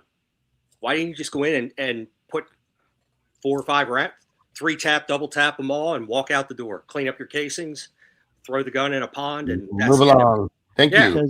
Because it was personal. Yes. Yeah, very much so. And Brian Koberger has no reason to have anything personal with anybody in this house or in this fucking state to matter. Okay. He knows nobody. Yep. Well, in this audio, I think that you guys were listening to, while I can't pick it out, there's obviously more than one person in that house. Come on. Of course. Of course. Yes. Very much so. Right. 5 months this kid was here. He did not have any kind of a life built in 5 months. He may have had a friend or two or a girl or two. Here's the thing, bro. He's still, when I moved out to Arizona after 5 months, I was still taking pictures and videos, and I was still fascinated by the scenery. So so it's not out of the, it's not so far fetched that he was going down to the park, to check out, No. Especially since they announced the meteor shower at WSU that day. Yeah. And I'm almost positive that they said, if you go to these specific places, you'll get a better view of it. Yeah. So in turn, Brian, being who Brian is, probably said, hey, that's cool. Yeah. I don't have nothing else to do. I'm going to go down to the park and see if I can catch a picture of this. So the problem I have is, okay, right, like a lot of people still think, there's multiple people involved, but Brian still could be involved. Well, if that's the case, right, then somebody had to have been driving his car around the area of, wherever the hell he was tracked around Rumblewide Park or wherever, size, you know what I mean? Like somebody's driving his car while, he's somewhere, and or his phone's somewhere else while he's somewhere else, and I don't really see, that being the case. But that's just me. Obviously anything's possible, but I'll tell you, the only car that I'll look into, Willie, is the 2-door that has tinted windows, that has fucking fog lights, that wasn't there. That's the car that had multiple people in it. That's the car that I want to know who owns that, who was in it, and I think that's who we should talk to if there's a car involved at all. I'll say that. Yeah. Because that ain't Brian's car. We all know that's not Brian's car. I wanted to say, hey, Willie, I'm in Central PA. How are you? Yeah. Oh, nice. I'm like obviously Northeast. Who did you? What department did you work for, bud? I worked for Howard County in Maryland. Oh, okay. Got you. So, so you're in Central PA. Okay. Senor and I he worked Baltimore City. Howard is kind of next door to Baltimore City. Right. Like I would transport into Baltimore City for shock trauma and Johns Hopkins for our trauma patients. I was gonna say, because that Baltimore City, they don't have a lot of trauma centers around those areas, so Baltimore City is probably the biggest one. Yeah. So it's just amazing how much of Pennsylvania is nothing. That's what I find. Yeah. You know what I mean? Yeah, that's a fact. I swear to God, like when I lived up in the Poconos, I would literally look around, like if you threw a body down, like just down there, nobody's finding that shit for like a decade, especially back in the day. You know what I mean? But now all of a sudden, there's a jogger here, there's a jogger there, there's a jogger's always finding people everywhere these days. Right. Not up there, dude. There's no joggers. I figured you were Northern PA because you kind of have the New York, Jersey Yes, That's it does. Well, I wondered that. I wondered that too. Thank you for pointing that out. I always wondered, like, why the fuck does he sound like he's from New York? You know what I mean? because he's close He's to got like cousin Vinny's fucking accent. Anyway, well, I mean, like, and I don't know. Like I said, I grew up in the woods. Obviously, the Poconos where Brian's at. So I don't know where. It's just after I got out of there, I was in Jersey for a while, so I don't know. that's it right there. But yeah, there's not much in PA, and like I said, dude, just a little I knew Brian, and speaking to the people that knew Brian and shit, he's not, dude. You gotta understand, like, just Xana alone was completely mutilated, Yes. right? This dude couldn't gut a fish. right. But he's gutting people. His sister cut herself on a piece of fucking foil, and he flipped out about it. But he can kill 4 people. Really? Come on. Well, I didn't know. the fact Yeah, that they- Melissa said it in her statement she put out that over the holidays she cut herself on a piece of foil, and Brian freaked out. Oh, and I don't know if I told you, but I found somebody that was in contact with Brian like very closely and like very frequently in 2018. Oh yeah. Yep. So his name's Eric. He might come up hopefully one day in the future. But yeah, so 2018. So I'm getting closer. 2018. Good. Yeah, hopefully, a step from there could be, 2019, then 2020, then 20. I'm just trying to get, again, I'm just trying to prove of where his mindset was, right? Right. Because everyone thinks like he was, that's the dude Mikey was talking about, Eric, isn't it? Mike brought up Eric. I thought they did, or maybe it was Rich.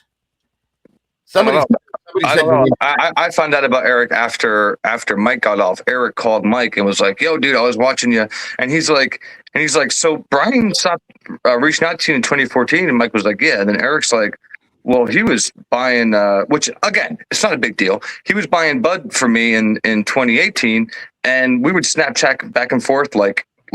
I mean, like the way he made it sound, dude, like 20 to 50 times a day they would snap. So Brian was a big Snapchatter, I learned. Okay. Which is, who cares, right? But yeah, so they had a really strong relationship on Snapchat, and hopefully sometime, he comes up and I just want an account of what they talked about in 2018. Saying you're getting closer because now we can hear in 2018. Yes. What was he talking about? Hurting people? Was he doing this? Was he doing that? And if nobody can if nobody can give that answer anytime in his life, Willie. Yeah. Well, I keep getting shit. Oh, it's 20. A lot happens in all those years. Fine. Now we'll go up to 2018, right? So now that gives 4 years. But it doesn't happen overnight though. You're gonna see. Mm-hmm. You're gonna see signs of this throughout his whole life until it happens somewhere. That's what you would figure, because like I say, and like Mike was yelling, as much as Mike, was saying what he was saying, he kept saying, he wasn't a psychopath. Right. You know what I mean? He didn't take him as, he wasn't one to like kill animals and like do all the sick shit. Like, somebody who committed this crime has no empathy for the human life at all, or any life regardless. So, you know what I mean? Yep. 100%. It's very tough for me to see that Brian, especially just knowing like Brian Kohlberger overpowered like Ethan, get out of here that easily. It doesn't make sense. I get the impression that I didn't know him obviously, but just from everything you guys have been talking about and what I've seen about him with his autism and everything else, I think he seemed, whatever he was into, he was very, very focused on. Yes. So that's why, like his education and the criminal and degree that he was pursuing, I can see where he was 100% focused on that, and probably more than if you took a normal criminal major compared to him. He was so much, because that's his autism. Yes. And, so I can't see, it doesn't make sense that all of a sudden he makes the decision, being autistic, you know what, I'm going to go try this stuff and see how exactly. I don't see that. That doesn't. And then the problem I have on top of that, and I'm glad you mentioned the autism, because I want to remind me to make a comment on what Eric told me about Brian autism, because Brian actually spoke to Eric about his autism. But getting back to what you're saying, he has the what's the condition? As how do you say it? Dyspraxia. Dyspraxia. Yeah, dyspraxia. Now that messes with your motor functions. Is that correct? Like Yes. somewhat a little bit, but he was able to jog. I don't know if he was able. It's more like your hands and stuff. And okay, so that makes sense why Brian never. I never remember him playing any sports, which would make sense on why he probably wasn't able to. Right. Unless it was track and field, but I don't know how late he became a runner and stuff, so it might have been a little too late. But like you said, Troy, it seemed like he was more focused on school because his dad was a janitor and his mother was a teacher. So, you have both your parents in the school system. He didn't have time to get. I mean, I know Mike said like he got in a fight or whatever, but like Brian to me was never the troublemaker. Right. Like, there was the kids that I could think of that were the troublemakers and stuff. Brian just wasn't that person that I looked at. And that's why if I had to write down people that I thought would, be able to commit this crime before all this, happened, you just asked me, he'd be at the bottom of the list, man. Yeah. And that's why I especially don't believe that he did this alone. Let me explain this to you guys real quick. Okay. Everybody, especially the guilters, blow this completely off like it's nothing. It's not nothing. Okay. Here's what the symptoms of dyspraxia are that this man had. Okay. And actually it does affect more than just your hands. So my apologies. That's why I wanted to pull this up. Be sure that I'm telling you the truth. If you have dyspraxia, it may affect your coordination, balance, and movement. Okay. That's one thing that doesn't match. Your how you learn new skills, how you think and remember information at work and at home. Your daily living skills, such as dressing or preparing meals, your ability to write, type, draw, and grasp small objects. I don't know, like a knife. How you function in social situations, how you deal with your emotions, time management, planning, and personal organizational skills. So, meaning like planning a murder. I don't know. Yeah, the time management of a murder. Right. Thank you. Dyspraxia should not be confused with other disorders affecting movement such as cerebral palsy and stroke. It can affect people of all intellectual abilities. Okay. So if you have dyspraxia, you may also have other conditions such as ADHD, dyslexia, autism spectrum disorder, which he died. Insomnia? Yeah. Doesn't say that, but it could be. I'm just saying. Probably part of the ADHD though, Willie. Yep. I know I have it because of my ADHD. Yeah. I don't sleep. You guys know I don't sleep. Okay. Difficulty learning or understanding maths, dyscalculia, depression, or anxiety. Okay. Occupational therapy, cognitive behavioral therapy are the treatments for this. And it says to keep fit, which would be like jogging and stuff is what he was probably trying to do. But it affects all of these things on you. This man did not kill people. No. He didn't kill 4 people. And control a situation and organize that in his mind. No.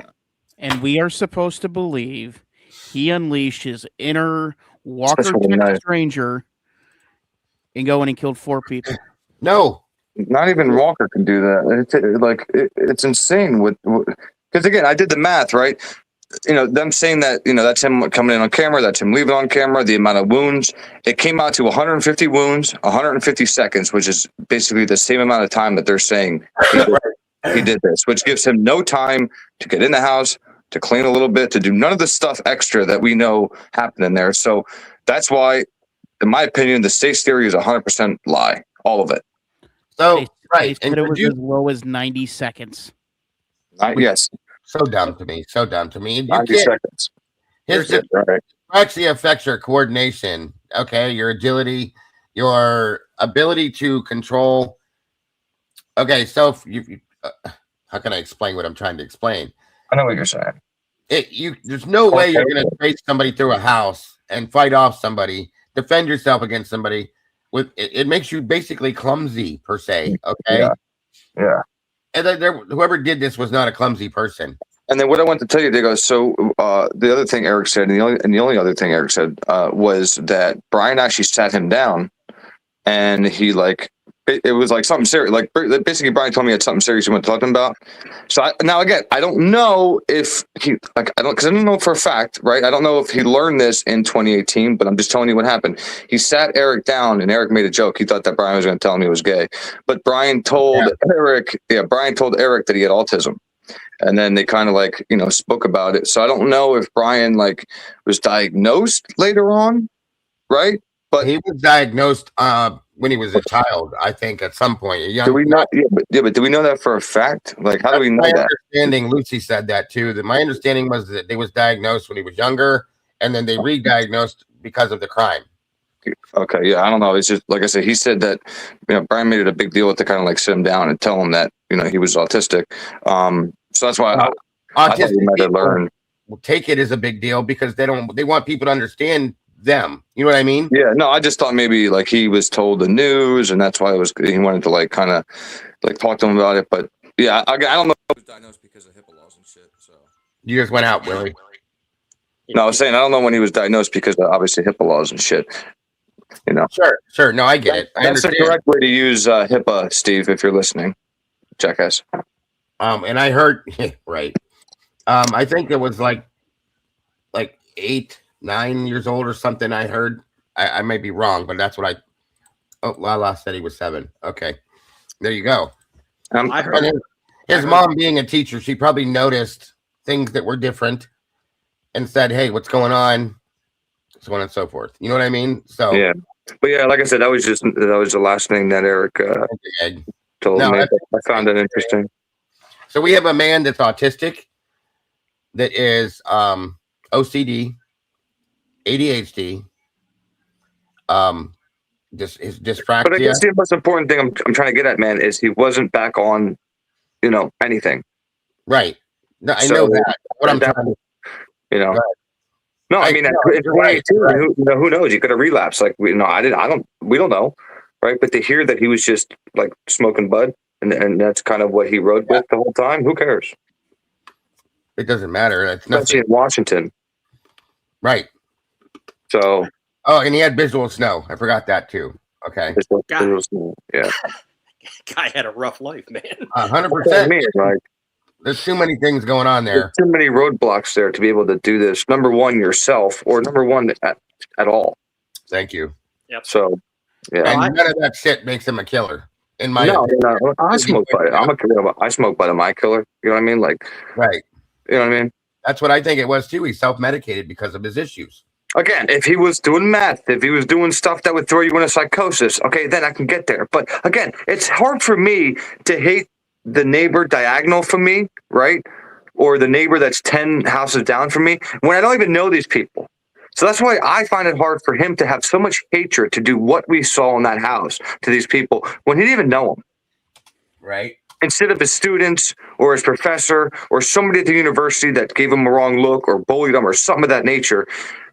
Like you said, Troy, he was so scared of the death penalty that he crossed state lines to commit the murder in Idaho to make sure that they put the death penalty on the table. Yeah. How does that make any goddamn sense? Right. It was always used as leverage because they knew they weren't going to go to trial.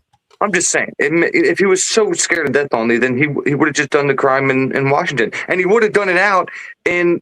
I'm sure you could drive out in Washington to the middle of nowhere and find a house. I'm sure of it. But instead, he goes to this busy freaking, again, if there was any kind of recognizance done, he knew that there was just a house party there the night before. So it was a bumping place, right? You wouldn't do that, right? Saturday night, it's going to be a bunch of people there. You're not doing this on a Sunday night. You're not doing this on finals night. You're not doing this on a night where everybody's going to be nestled in their beds like they told us. Guys, everybody was in their beds and somebody snuck in and killed them all in their beds. Oh, really? Right. On the night after a football game on top of all of that. Yeah. Right.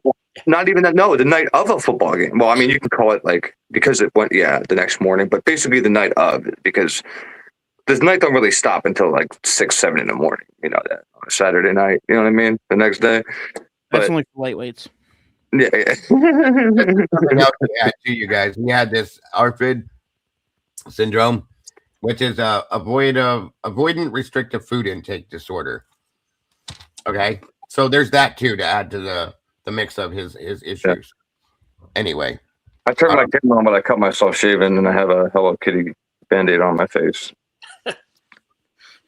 Dude, I'm never using a straight razor again, dude. You're a tough guy, bro. That's Those why straight razors are the best ones to use. You just gotta be careful.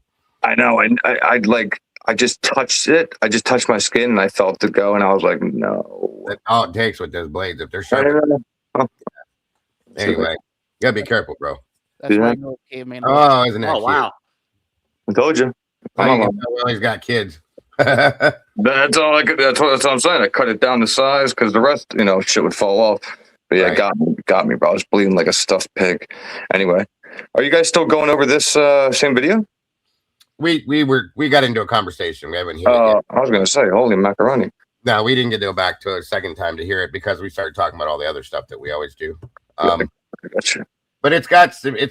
I did want to play this back again though and listen to this again because we only got to hear the first time, and point out the things that this is, in my opinion. I know it's hard to hear, like Troy said, but just if you need me to slow things down, I think I can. But definitely wear headphones when you're listening to it because I definitely heard things I didn't hear without the headphones. I'll say that. No problem, Dylan. But yeah, that's what we're listening to this, and we were talking about this and all the other things with it. Am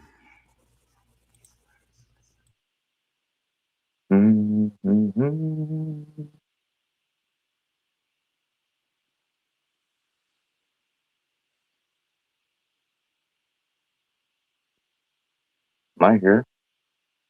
Yeah. Oh. Yeah, they both I didn't know what happened. for a second. Can you guys hear it? No, sir. No. What the hell happened? Hold on. Oh, good. Let's try this again. Here we go. Sorry. Now, I think it's time for the victims' families to become aware of what I'm doing. You hear it now? Yep. Okay.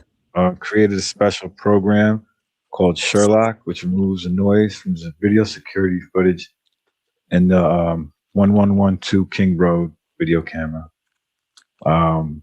This is Madison Mogan being attacked in the security video footage with the noise still on the file.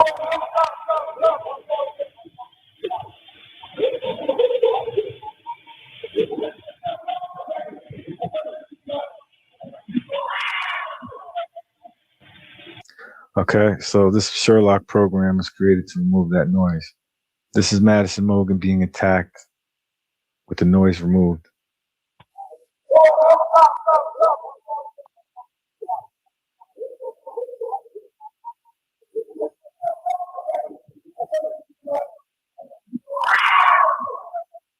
So he keeps saying, stop, stop, stop doing that to Maddie. I told you to stop.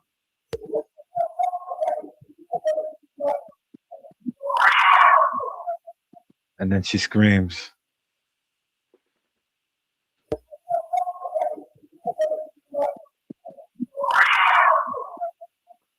All right. Now there are more screams before this. I picked up some beginning.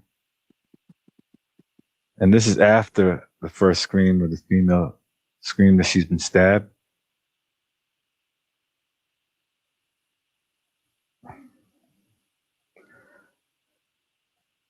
There's another scream at around 2:38 a.m. Here it is.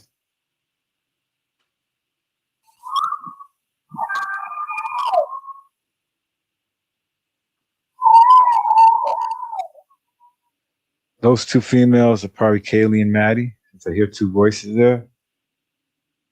It's about, let's see.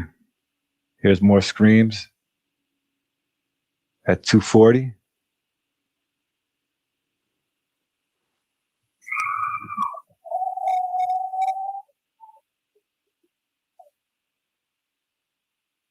And then I'm gonna play from around 2:40, where it really starts to pick up.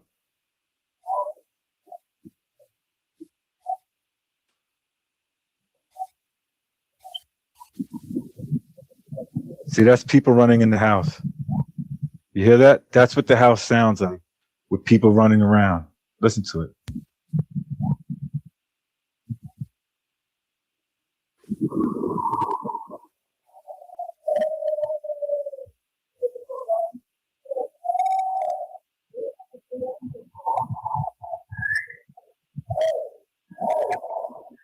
Oh, there's a liar.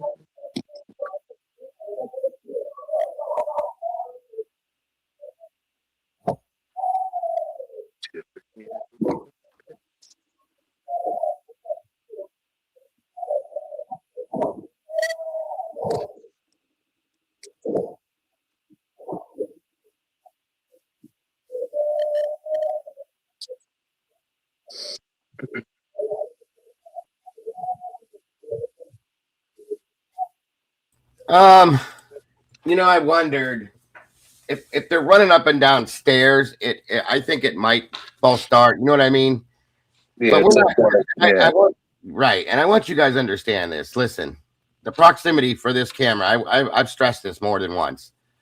This camera's right here where my cursor is here. Okay, right here. Just take this thing here and say it's right here. Now, if you get off this perch like a bird, we're perching. Anyway, you turn the corner here and you cut through here. This is all blocked in. These houses all box everything in. Okay, the 1122 house is literally, I'm going to say 30 feet from this spot right here to Xana's bedroom wall. If her window was cracked at all, which I heard it was, I don't know that it was though. The third floor balcony door is open, possibly, and or the back door to the slider in the kitchen's open. If any of this stuff or all of this stuff is open, there's going to be more sound leaving the household, in my opinion. And we heard again this camera pick up this front door right here closing. There's a bit of a delay, yes, but it very clearly picks it up and it's loud enough to hear it clearly. Okay, so we're going to hear things and we're not going to hear things. We're not going to hear, in my opinion, gagging, coughing, choking. We're not going to hear that, I don't think. We're not going to hear a body falling on the floor, I don't feel.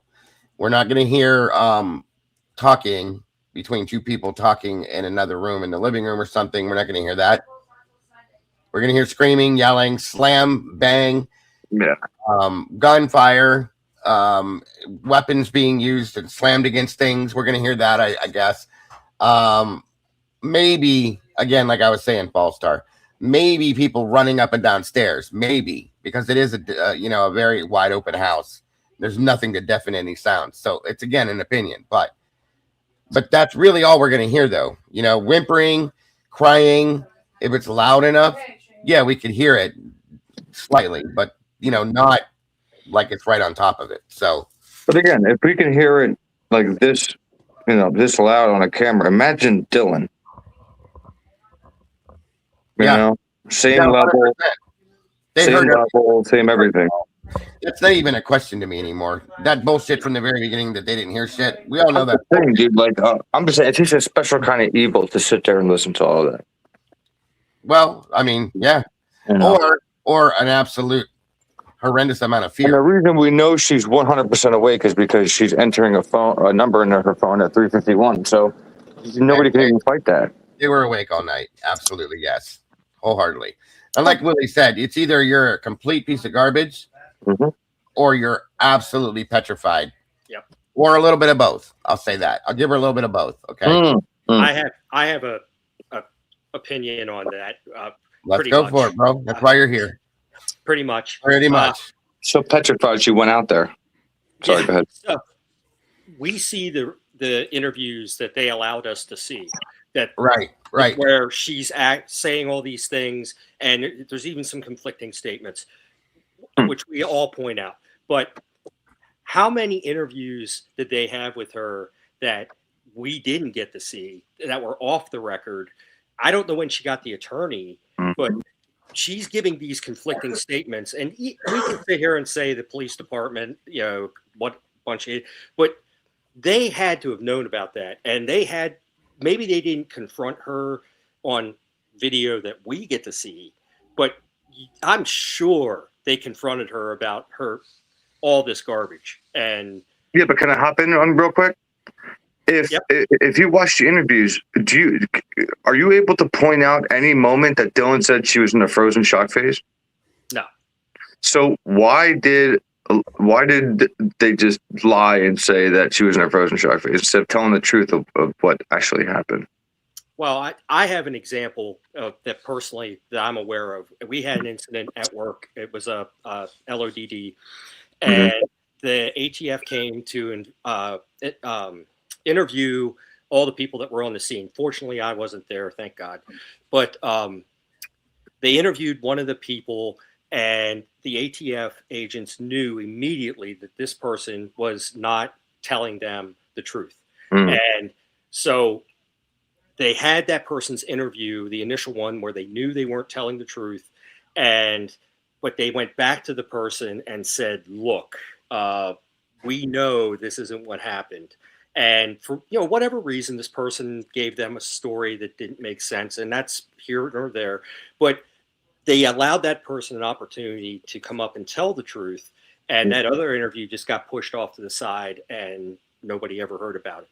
And so I'm just saying, I have a feeling that that's what happened with Dylan. We're seeing the dum-dum interview pretty much, everybody was nice. And there had to be either recorded interviews we're not seeing or off camera. I don't trust them at all. Yeah, I don't know what other dirty shit they did. So they could do, the flashlight into the face. Where were you at 2:15? Or I just can't believe that they would let that go, and and let her come off looking the way that she does. And I agree. Yeah. If she was there, which I believe she was, that she absolutely heard every bit of this. How are we? So did Bethany. Yeah, we're 30 feet away and we're listening to it. I mean, come on. Yeah, on a camera. Right. Unreal. It's unreal that, again, people even believe for a second that that's even possible to just not hear anything or sleep through it. Get out of here. It's once again, it's like I said, the mainstream media knows that all they got to do is give a little bit of truth. And a majority of people are just going to go, oh, that's absolutely horrible. And look, he's guilty. Okay, well, that's the end of that. Let's move on to this. Exactly. And they're not showing any of this type of information where. Nope. But now they're forced to walk back and say, oh, well, there might have been multiple people. Oh, really? Where have you been? Right. And I mean, I agree. We probably shouldn't, you guys with your podcasts and everything probably shouldn't blow up mainstream media because they're slowly coming around. Oh, I do. I think they're going to fry themselves. It's going to end up coming out and they're going to be going, But they're not going to care. They're going to say with a smile on their face. They're not going to apologize for being wrong. They're just going to go. Just going to switch their tune, and that's it. Yep, that's it's insane. And they'll get all the. And then what's crazy is the comments will now be, something's iffy with this case when we've been yelling it for how many years now? You know what I mean? Yeah, well, they're kind of doing that now. They're with the second suspect possibility. But the go-tos are more like, okay, well, Brian had an accomplice that he didn't want to give up, or whatever bullshit they come up with. There's always something that they pivot to. It's amazing. Well, I'm gonna say this too. Be prepared. I'm calling this. What is today? February 5th of 2026. Okay. There's something coming. I have this gut feeling. I'm telling you. The tables are set. There's something coming, something kind of big. And if I'm wrong, it is what it is. But you're not. I'm very comfortable in saying that be prepared over the next 3 months, in my opinion. There's something that's going to happen. I'm not saying it's going to be Brian or this or that. Something's going to happen. Something's going to roll out on this. It's going to be like, what the hell's going on? Exactly. Ann Taylor hasn't withdrawn, has she? Not that we've ever seen, no. And they've been awfully quiet over there. Yeah. Listen, whatever happened, it's so bad that Bethany was scared to come back to. She's scared to even come back to the state. Bethany was trying to leave the morning of, in my opinion. That's why she was in there. She was getting ready to take off and never look back. If we called her again, I swear to God, I would put everything I have, everything I ever made, everything in my bank account that she never once called. As long as she's been at college, she's never once called her parents on a Sunday morning, ever. Except that night. Right. Or that morning or whatever, because she was panicking. Right. Hold on a minute here. Michelle Davis, welcome. I've asked about booking with B and nobody. What do you ask at Michelle? That's why if you see, she called perfectly at 7:30. So she was so in her head, she didn't want to call it too early. She didn't to make it too suspect or call it too late, right? Because she needed to talk to her family like right away. But that's why it was exactly at 7:30. You see that she called. I'm telling you, dude. I think they told her to leave. I think her dad, when they finally got in contact with her, I think they said, "You need to get the hell out of Dodge. You don't want to be there." Mm-hmm. And I think she told her dad, "They're dead, Dad." But the problem I have then is as a father, if my daughter calls me and tells me that shit, who are you calling once you get off the phone? Cops. So why aren't the cops there after she gets off the phone with her parents? Weird, huh? It just, I think that there was that she wasn't allowed to do that yet. Okay, that's what I mean. Like that's fishy too. Just now that we're talking about it, I don't know why I feel like Bethany has, and a lot of people argue with me. They think Bethany has more. She has exculpatory evidence. Remember that. Yeah, there's a lot of people that believe that Bethany has more involvement in this than Dylan does, and I don't feel that way. I feel like she has the least amount, that she didn't want involvement in this and was kind of forced into it in some sense. That's my feeling on this. It's just my opinion, but that's what I think it was. Okay, and I don't know why I feel that way. I don't know if it's her personality, if she's a good actress. I don't know what it is, but that's what I feel with this. Dylan's a good actress, I'll tell you that. She should have got one of those Oscars. Stupid though, Willie. She says and does things that make people draw attention to her and look at her with their eyes crossed. Like, what did you just say? What's the Oscars or Emmy? Whatever the ones for acting. Yeah. You know what I'm talking about. But if she got out there and she was like, "Brian, you ruined my life," all this shit, when it's like, damn well that he's not the one you saw. Right. No, I agree with you. I do. I truly agree with you. Thank you, Biscuit. No, Dago, I would be with you until that epiphany with that's good. With her saying, "Oh, and Kaylee's not moving to Texas." Okay. Until that point, I would have been with you. So let's talk about that again. Troy, you never really weighed in on your thoughts on your about that specific statement. Do you have any, by the way? I don't really know what to think of that. I mean, that's kind of that I heard a little bit about that some time ago, but I just, that's kind of new information to me. Yeah. She said it in her interview. I remember it was a little shocking to hear that, for sure. Yeah, I don't know. I mean, do we really trust anything she's saying to begin with? And I think we've all on here can agree that no, we don't.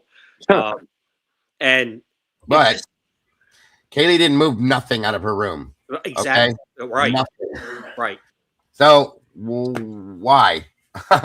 If you went home and you were struggling to come back, why did you not take any? And I mean nothing. It doesn't look like, other than maybe a week's worth of clothes, because I don't know, but everything else is there. Everything, folks, like she was just there the day before and the week before. So wasn't she gonna early graduate in December? Yeah, Tuesday. She was supposed to graduate that Tuesday, from my understanding. The following Tuesday, I think. Yeah, I don't know. That doesn't make sense. That if you were planning to graduate, that you wouldn't start slowly cleaning your room out. And then everything. She was gonna go, right. You are absolutely correct, sir. Then she was going to go on a backpacking. Here's the thing with that backpacking trip. I think Steve G is going to be facing charges eventually. That's my future predicament, or not predicament. That's my future hypothesis. Or prediction for what? Whatever it is. Why do you think?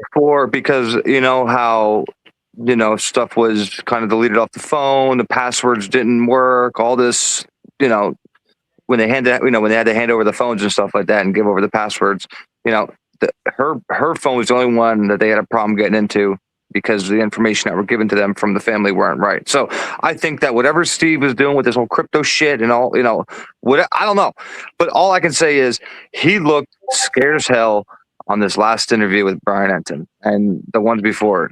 So there's a reason, again, I was thinking maybe before, about, what I had said, but now it's more like, I feel like he's afraid because Hitler, and again, just think about this. Hitler, you know how they said they hate Hitler? Yeah. I think the reason he hates Hitler so much is because Hitler gave the go on the internal investigation, which will then kind of show if he did any fuckery with the phones or anything that were handed over. Well, Steve says he doesn't think there is an internal investigation being done. He said he never did think that. So yeah, but we know that Hitler. What do you mean? That's why they hate Hitler. Well, there's many reasons, I think, but I agree with you on that one for sure. You know what I mean? Again, this is I don't know. It's just weird that, and then also the whole he was in the ER, but also watching a football game and all that stuff. So it's just right. Yeah, because again, they're the only family doing these media tours. Of course. So they're not doing it in the sake of wanting, obviously, to get more justice. So what is his motive? Well, I mean, if you're saying that, does it have something to do with maybe one of the parallel investigations going on? Could be. I'm just saying, real quick, Meg, thank you so much, hun, for that. She gifted 10 memberships, guys. Terry Cornea, Social Deb. Hey, Meg. Caressa explains it all. Susie with an S. Jessica Renee, Moonflower. Or no, not Moonflower. I'm sorry. Jody Clydesdale. Sandra Stevens, Music Tourette's 22. 1 second. Let me make sure I'm getting them all. I think that's it. And congrats to you guys. Welcome to the sauce. Thank you, Meg. You're so very sweet and generous, and we appreciate you very much. Welcome to the sauce, all you meatballs. Awesome. Go ahead. Sorry, bud. No, I was just again, I know some people think stuff and they don't want to say it, but I don't care because he pissed me off at the interview. And I just think that, again, there's a motive behind everything. And them doing this media tour, if it's not, for their daughter to get more justice, and what the hell are they doing it for? That statement right there has always bothered me as a parent and as a parent in general. The fact that they did not jump in the vehicle and take off that bothered me a little bit too. Wait, how far were they from? I can't, Tomboy, how far is where they're from to so it's not like 20, it's not like 12 hours or anything, right? No, it's a couple hours, I think. What the hell? It wouldn't matter. It wouldn't matter if it's a 12-hour drive. And no, I get it. I'm just saying, my future daughter is like potentially in that, and I hear murder on campus. I call no answer. If it's a 12-hour drive, I'm getting there in 8. 3 hours in, especially 3 hours. Well, and you can get there in maybe 2 and change if you go a little quick, because at that point you could be speeding, and I'm sure if you get pulled over, they'll understand. I'd be out, dude. And they, hey, honey, and they didn't even why? Who are they? Well, I don't understand that. And a huge telltale is in the body cam. You can see Jack Decor at the bottom of the hill, and he's walking to the scene. Oh yeah, he's taking his good old time getting there. I can tell you this: ambulance in front of my girlfriend's house. It's a straight bolt, and I'm going to figure out what's going on, and ain't nobody stopping me. Let's talk about the reactions that we did see, you guys. Okay, truly. Jack just kind of mopes on over there. He walks up. Dylan does her whole theatrical representation to him. He just stares at her. Okay. And then he slowly mopes over and tries to talk to the cop. He doesn't interact with anybody else over there. That was interesting. I'll say that, but that's fine. He definitely, and we know that he did not like Maddie at all. Okay. That was made known too. So he walks over, tries to talk to the cop. They put him in the car. That's where he stays. His reaction to any of this is so far off from me. I can't justify it. Hunter Chapin comes over. His reaction is odd to me. Okay. Maisie, I get it, but I don't. I'm just saying, hey, Tandy, good to see you, hun. their reactions are just unexplainable to me. Maybe it's me. Maybe I don't see what I'm supposed to be seeing, or maybe I'm not, or there is something there and I don't see it because I don't understand it. I don't know what it is, but the reactions don't match, in my opinion, you guys. So again, I know how I would act. I know how people that I know would act. I know I can almost tell you how I know that Willie would act. Because I know Willie. I know how Dylan would probably react because I know Dylan a bit. And I know other people in here that I know how you would react. That's what I'm saying. Go ahead, Troy. Sorry. Oh, that wasn't me. Or Dylan. Sorry. I can tell you exactly how I would react because I had somebody pass away unexpectedly, and I was shaking for a bit, and then it's just kind of like you're confused. Like it's not you're not going to be able to put if Dylan found out when she said she found out. You're not putting together a coherent story. Yeah. Yes. Unless you planned it. You had this all planned out and it worked perfectly. Right. No, he did not like Maddie. Hey, it's me. He was not a fan of hers. I can probably tell you why. That's what I mean, man. Because again, if it was any two of us up here on this panel, guess what? We'd be under the prison. Of course. And nobody would question it. Mm-hmm. Well, They'd be like, "Oh, they waited 8 hours and summoned over their friend to the house instead of calling 911." That makes sense, right? I think Dago can back me up because he was a paramedic fire. We most of the time pull up to scenes like that, and we call them 911 jumping jacks. Somebody's out there flagging us down over here. Oh my God, get in there! Come on! You got to help. And we talked the last time I was on. We talked about this. Somebody would have been up there with them for an unconscious person. Somebody would have been up there rendering aid or whatever. And unless you know it's more, right? Right. But they're all standing outside, and Dylan hangs up the phone as the officer walks up, and about the AED thing. And nobody's excited. Nobody flags the cops down. Nobody anything. They're all just standing there by the cars. Nobody's just like, yeah, they're in there. Go do your thing. Thank you. And you know what, Troy? That's a good point you brought up. I'm gonna tell you what I think that is. They had enough time to react. End of story. They already had reacted. Okay, Yep. It's done. That emotion has moved on, and they're at a hold on, honey. My daughter's calling me. I gotta. She's calling for me. I gotta drop down real quick. All right, bud. Thanks for joining us. Yeah, she needs something, but I'll be back if I can. Okay, bye. All right, come on, honey. Go ahead, Troy. Sorry. Yeah, I mean that makes sense. I mean the 5 stages of grief.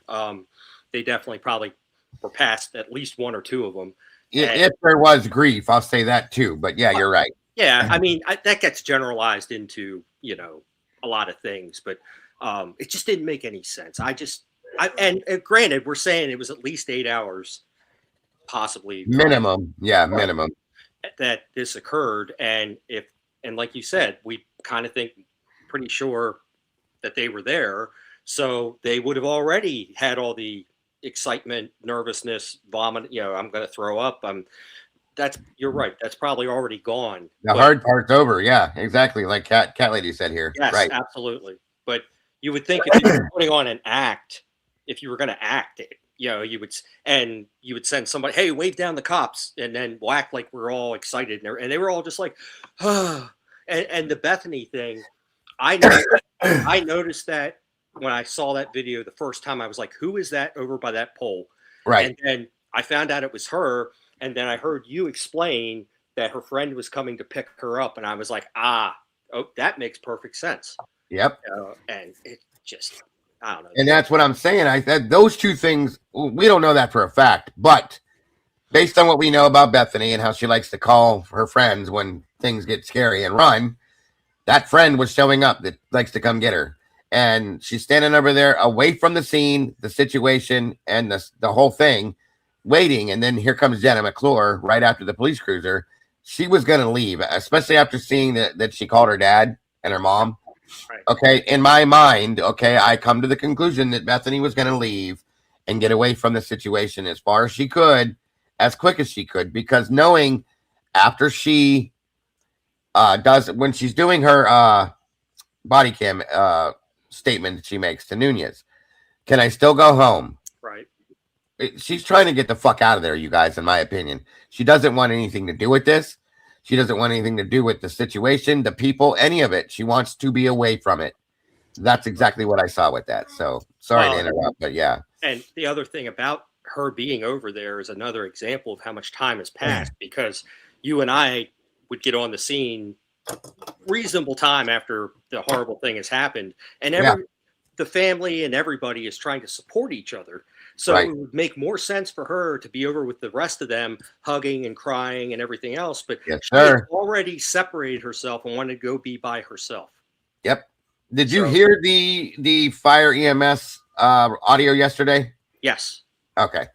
Just didn't know if you heard that. Well, I figured from time of dispatch till they started putting units in service was 19 minutes, because it was. Here's the thing that irritates me about that. Where I worked at, every time we made a transmission and the dispatch would call us back, they would always timestamp it. They're supposed to. They're supposed to. And I feel like they redacted that for some reason. Yeah, it's 7.5's responded. 11:15, 7.5, the whole, and they didn't do that, and it was irritating because I'm sitting there, I'm like, where's the time? Where's the time? Well, I'm glad you brought that up too, Troy. I said yesterday, I think it was there.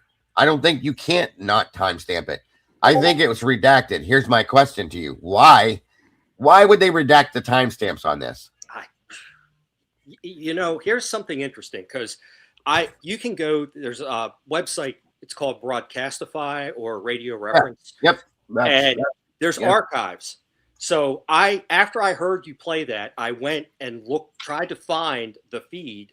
Right. It doesn't go back far enough. But the other interesting thing is Latah County doesn't even have any scanners on Radio Reference. Nope. So, because I could have told you that one. Yes. I was thinking if somebody got that off of that website, they wouldn't have been able to redact the time. But as soon as I saw that, I was like, okay, that's not, and they could eliminate timestamps. But if you listen, they got dispatched at 11:58, and then they went in. They started returning at 12:17. Yes, those are the only. They're the only two timestamps I really heard. Yeah, agreed. But I said in the comments yesterday, it doesn't sound like anything was that abnormal. I mean, no, it wasn't. We would stage all the time for PD because we didn't know. Absolutely. What kind of monkey business they were wrapped up in. And it was not, for those of you that didn't catch it, thank you, SRB. For those of you that didn't catch it, they were not a volunteer station. They had full crew on station, which means they have a paid part-time or full-time crew. It's not volunteer, that they were there waiting for the call. They didn't have to bring anybody in. There was no delay for that. They went in service immediately. And like I said, you could hear them as they're responding over the radio. They were flying to the scene. Okay. Like I said, you can hear that they're running a taser in the background. When you're running a taser, you're shutting everything. You're going through everything. Okay. You're hauling ass because non-breather, this typically can be a cardiac or anything. You got to get there now. So that's why they were rolling like they were doing it. They were rolling hot as hell. And then you hear them shut them down and then put them on standby. And then they also canceled the secondary ambulance that was rolling. Yeah. Okay. So 100%. So they were en route, folks, flying there. Well, they shut it down. Now, the question that I have for the both of you is, how often in a situation for an unconscious person does not one but two police cars beat the ambulance to the scene? All the time. Not in my experience. I've never had that happen where they beat us there, but for an unconscious person, no. Oh, I'm sorry. A non-breather, sure, okay, but not an unconscious person. Yeah, I'm sorry, I misunderstood. Unconscious person is a medical call. Yeah. If it would have came in as, well, where I worked, unconscious, not breathing, they would start police automatically, because the way we ran it was if the patient was deceased, it immediately became a crime scene for Yes. the police. We turned it over to the police, and so they would get dispatched on those calls. But an unconscious person wouldn't require PD response. So, and Dago said it yesterday, some of those police officers may have been trained as first EMS responders. Yeah. And they may have a dual dispatch for that, for like unconscious person. They might start PD and EMS and fire. I don't know. I was gonna say I can see one just dumb luck close by. Yep. Two is a bit of a stretch. I think, Fizzy, that's a good question. The way I heard it, I think she dispatched PD first. I think. Because go ahead. It wasn't far behind. Like right. That she initially probably started PD and then dual dispatched EMS after she got more information. Yeah, they sounded like they rolled it over to another dispatcher because the dispatcher's voice was different. Yes. So they rolled it over to the med dispatch probably to send them. While meanwhile PD's rolling at the same time. This is what I caught from it. That's my thought. So yeah, I mean, take care, Moonvale. Thank you so much for joining us, and thank you so much for your generous donations. We love you and appreciate you very much. And even at that point, wouldn't somebody from EMS have to go in there and declare him dead? Aha. Dago and I talked about this the last time I was on. This bothers me a lot. Yes, where I worked at, we had to go in because we were licensed paramedics, and we had to pronounce death, and so the PD was not allowed to pronounce death because they were not medically trained. They have times when it's very obvious, which you look at the crime scene, it was pretty obvious. Yes. But still, and Dago and I talked about this, we have monitors, heart monitors that paramedics carry them religiously, or you'd get your EMT to carry it. That's why paramedics are called advanced life support, ALS, which we used to joke means ain't lifting shit. Ain't lifting shit, right. But anyway, we take our heart monitor, and I always, if I made it to patient's side, if they were deceased, I would still put the electrodes on and take a picture of their heart.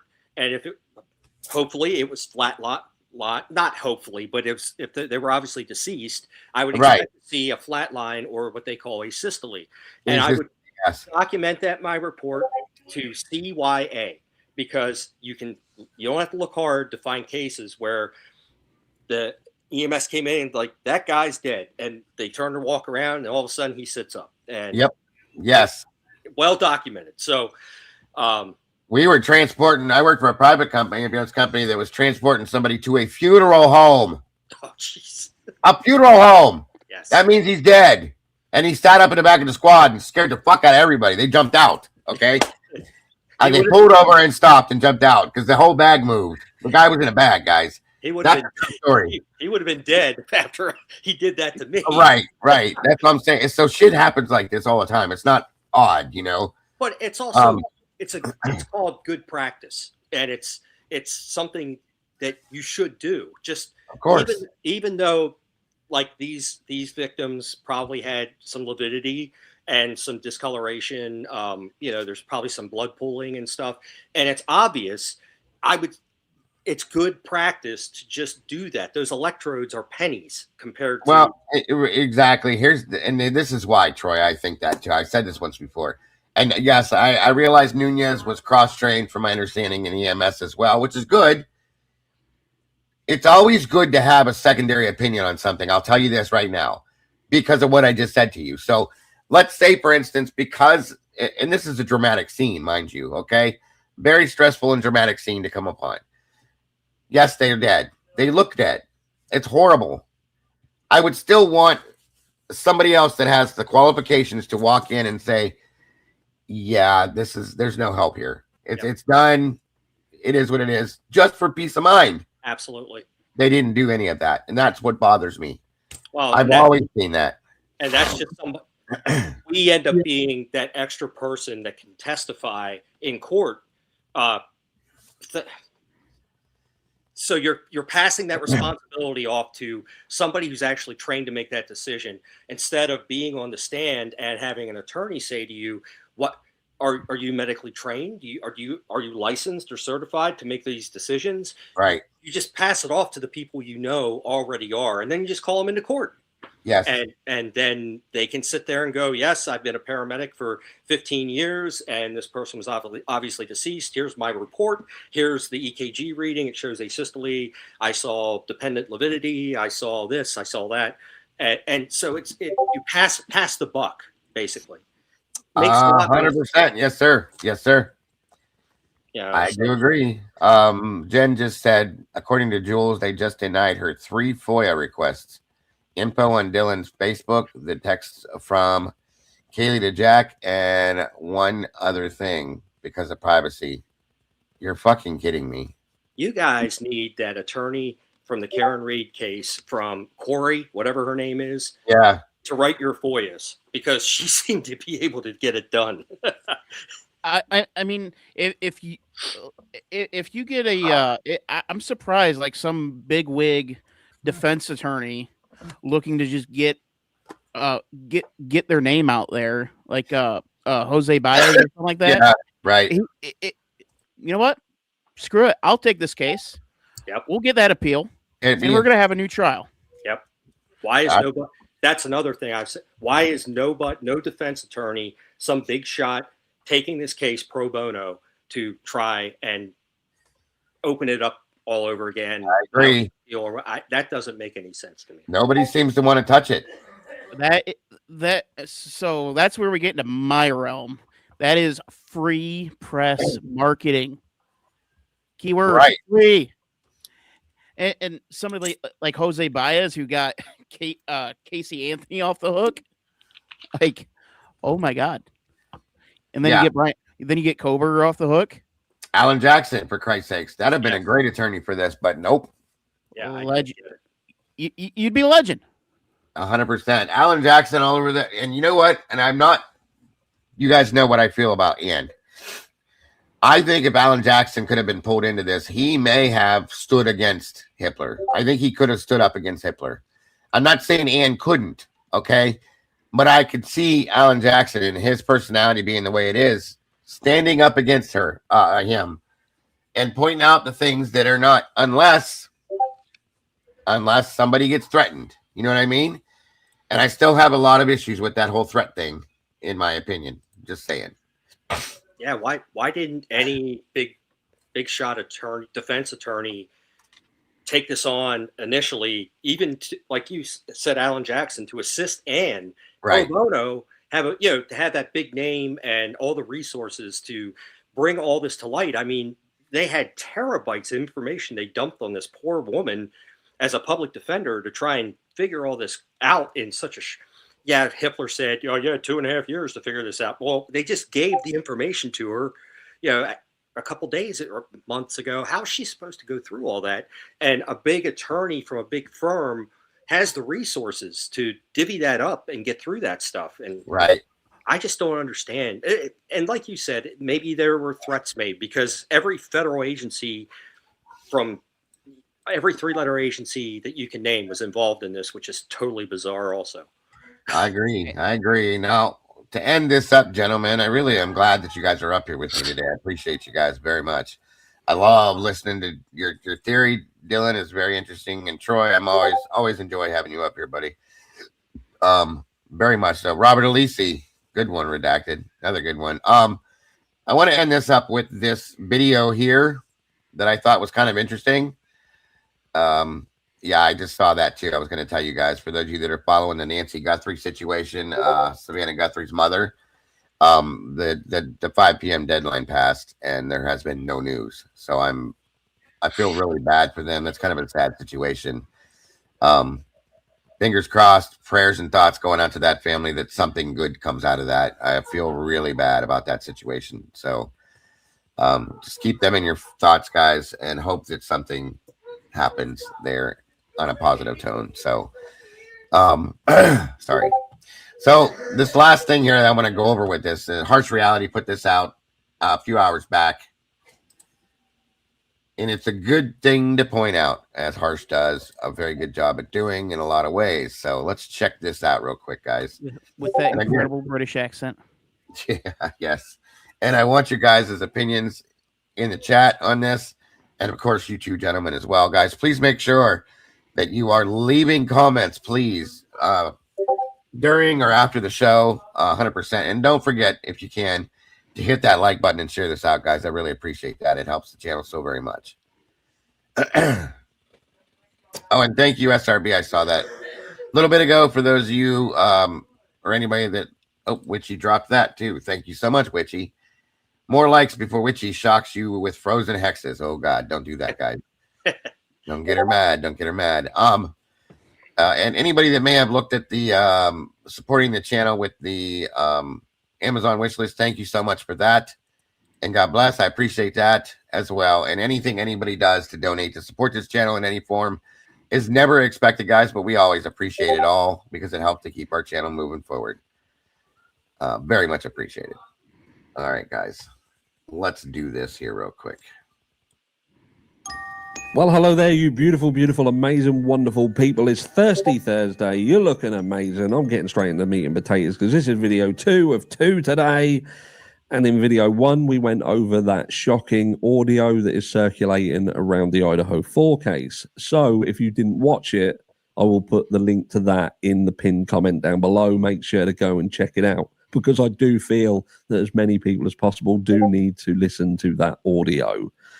True Crime Forensics channel, I believe. I'll leave the link to the original video in the description of this video as well, so you can watch it in its entirety. But I give you an overview of what I hear through the setup that I have, that I feel is quite decent. But what we're doing in this video is we are listening to a short segment from a Brian Enton interview that was done a couple of days ago with the Gonsalves family, because they're still on their tour of media in the aftermath of the killing of the Idaho 4, where they tragically lost their daughter. My heart goes out to the families and anyone who was affected by the Idaho 4 case, but I can't help but feel that there are certain people around both the crime itself, the community that is talking about it in the aftermath, who seem to be gatekeeping certain elements of the case, perhaps trying to obscure things what need to be looked at, and try to flat out bullshit and make statements about things that do have questions around them. And I'm wondering whether in this interview that the Gonsalves family did with Brian Enton, that they didn't just flat out lie, if you listen carefully. So first of all, we're going to listen to what I would suggest is a flat out lie, purely because it doesn't match what we've been shown in the actual court documentation. And then what we're just going to do is just consider for a second, step back, all of us, and just take into consideration the journey of the knife sheath on the night of the crime.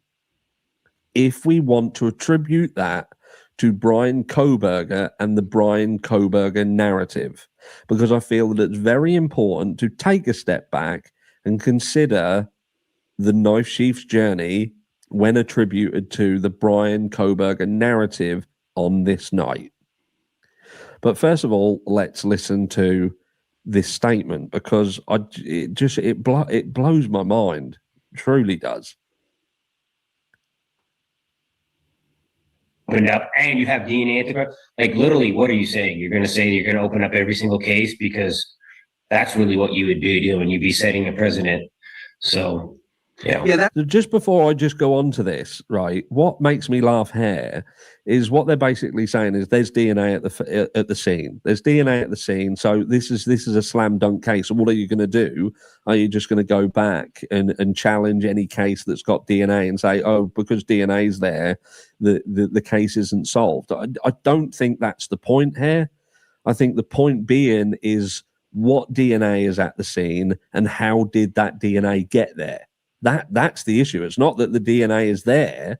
we've seen in countless cases, even cases coming out of Idaho. I talk about Christopher Tapp's case because it's an Idaho case where DNA was disregarded at the scene. Christopher Tapp pleads guilty, does time in prison, decades in prison. Later on, it's found out that he is innocent of the crime. DNA that was there, that was ignored initially, they were actually the perpetrators. He gets out, subsequently dies, tragically, after getting a payout from the state.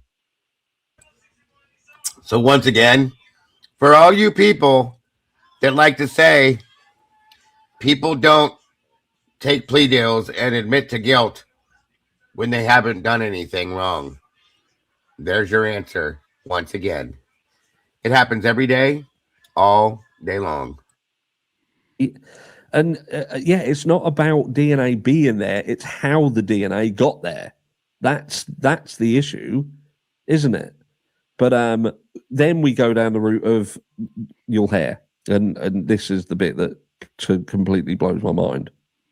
The part I don't understand, the people who just, it seems like they forget that his DNA is on the knife sheath. Well, that's another part. That's another part that they explained, and they did a really good job. Is they said it, Steve, it's not just there. So we know people would say that they dropped that. It was planted. Right, it was aspirated. So there's aspirated blood from, unfortunately, our daughter and Maddie. But that means it was under pressure. That means that the droplets were, to be technical, it was an aspirated. So it was under pressure. So they landed, and his DNA landed amongst that. So you couldn't just. So their DNA and his DNA landed. That was a lie. You and I are shaking our heads. And I didn't point this out the other night when we watched this because I wasn't like focused in on that. That is a lie.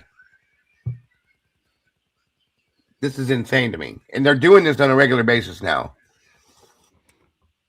Amongst that. That is literally what they just said. So they're trying to suggest that Brian Koberger's DNA and the DNA of the victims both landed on the sheath during the crime.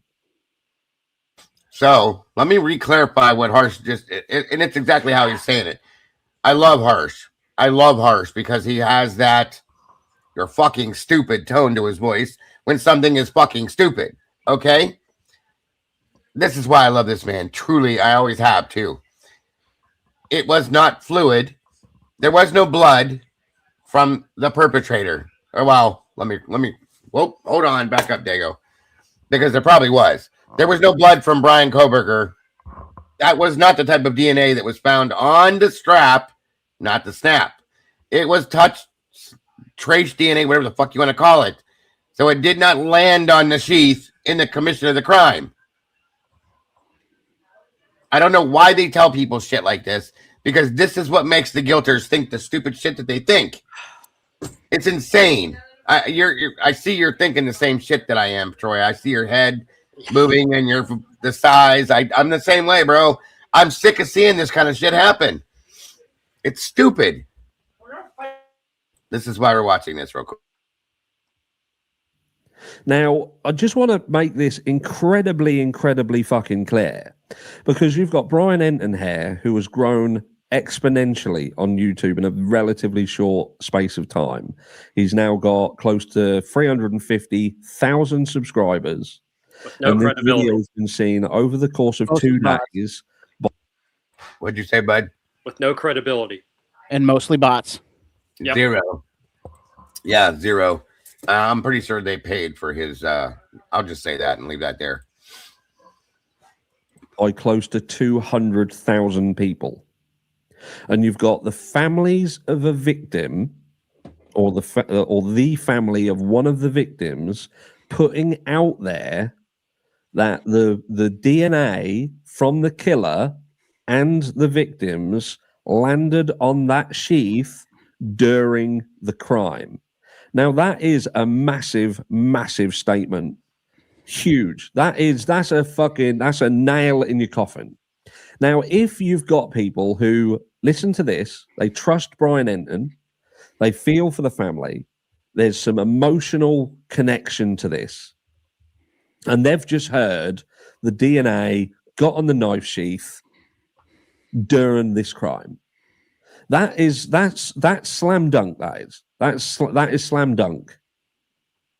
Absolute. There's no coming back from that. So when people turn around and say, why wouldn't Brian Koberger, or why would Brian Koberger enter into a plea deal?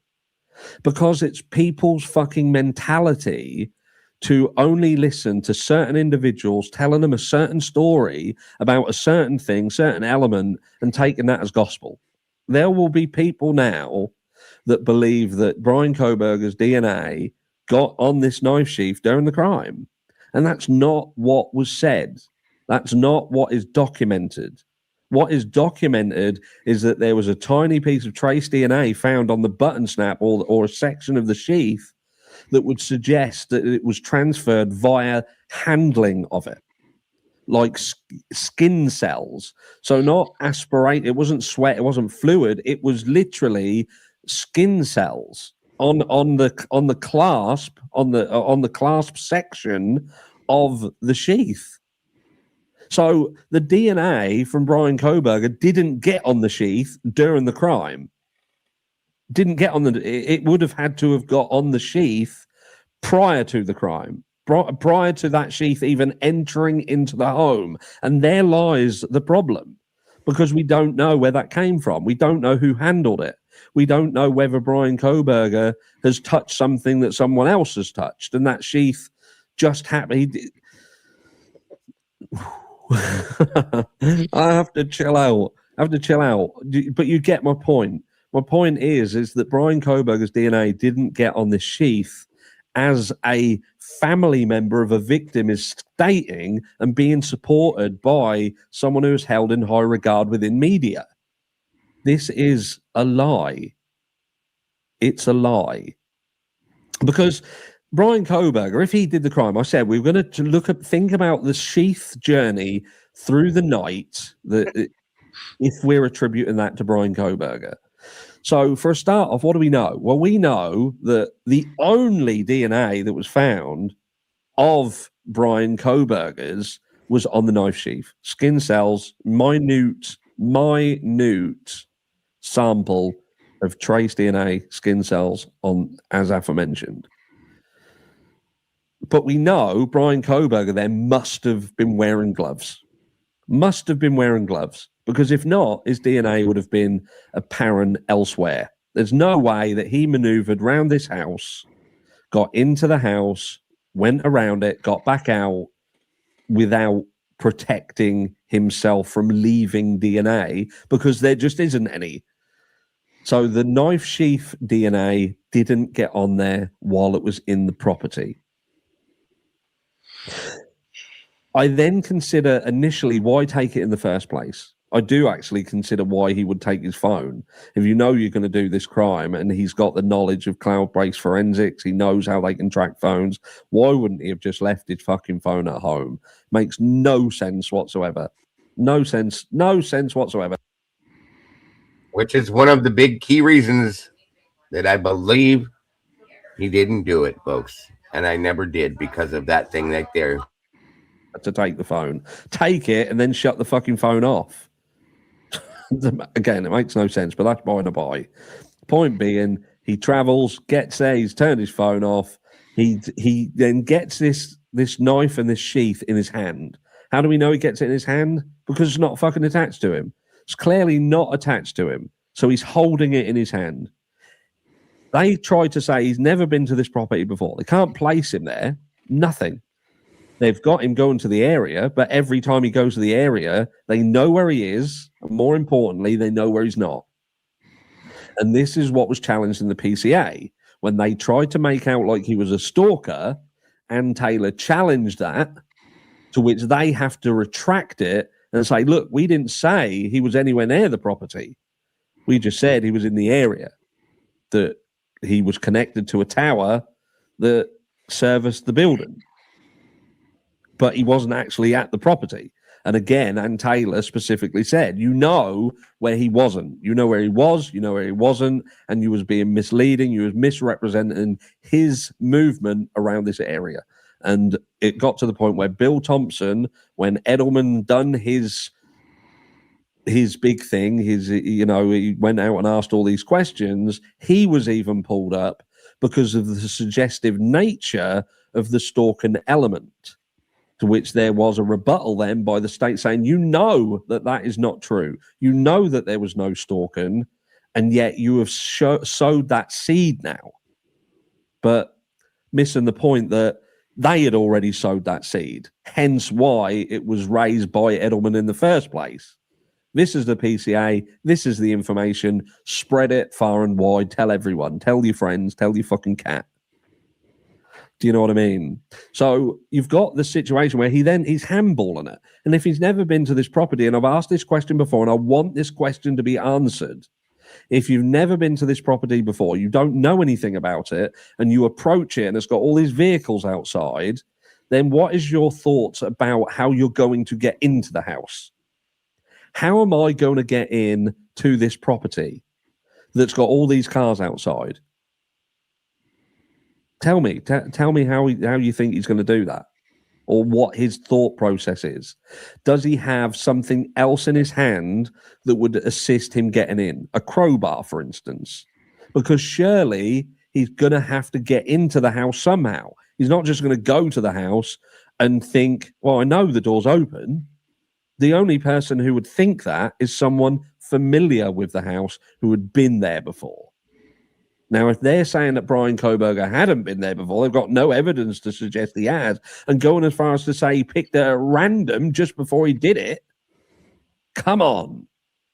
If he did this crime, then he would have approached this house with the mindset that he is going to have to break into it. So if he's breaking into it, tell me how he's going to break into it, because he needs something to do that. And if you're willing to break into this house, and this is random, and you're breaking into the house, please tell me why you wouldn't then be thinking, I'm going to break into the house, and I need to go to the quickest to get this over. This is just about killing. I'm a killer. I want to kill someone, and I want to get in, get out. You go to the first door. You go to the very first door that you come to. And if you've already thought, I'm going to have to break into the house, then what would stop you kicking a fucking door in or jimmying a door if it's locked? Because again, knowing that this is a student establishment, surely he's then going to think, well, each individual door in this house is going to be locked. So not only have I got to get to this house and overcome a locked external door, but once I get in here, I'm going to be met with other doors that are locked. And how do we know that that's a point? Because his own property is the same. There was a locked door that he didn't have access to, because these student accommodations have their own locks on the doors, which we know they did. So please tell me, if someone's going into this house blind, not been there before, they don't know anything about the internals of it. Do you see what I mean? See what I'm saying? So where does the sheath then factor into that? You've got the knife and sheath in one hand. You've got in the other hand whatever you're going to have with you to help you get into the house. So it's a problem to me. So the knife sheath, why are you going to take it, and if it's not attached to you? It makes no sense. But again, you have to answer that question, because I can't make no sense of it. So then we've got the actual the attack itself, the placement of the sheath. What happened? So if he's got something in his hand, what would have assisted in breaking in? He's then got a knife and sheath that he's got to separate. So what does he do with whatever he had to break into the house? Unless, again, he wasn't going to use anything to break into the house. But that, to me, doesn't make sense. Doesn't make sense unless he just thought, well, I'll just kick the door through. There's a glass panel, I'll just boot it and walk through. Well, if that's the case, wouldn't he just boot it and walk through it?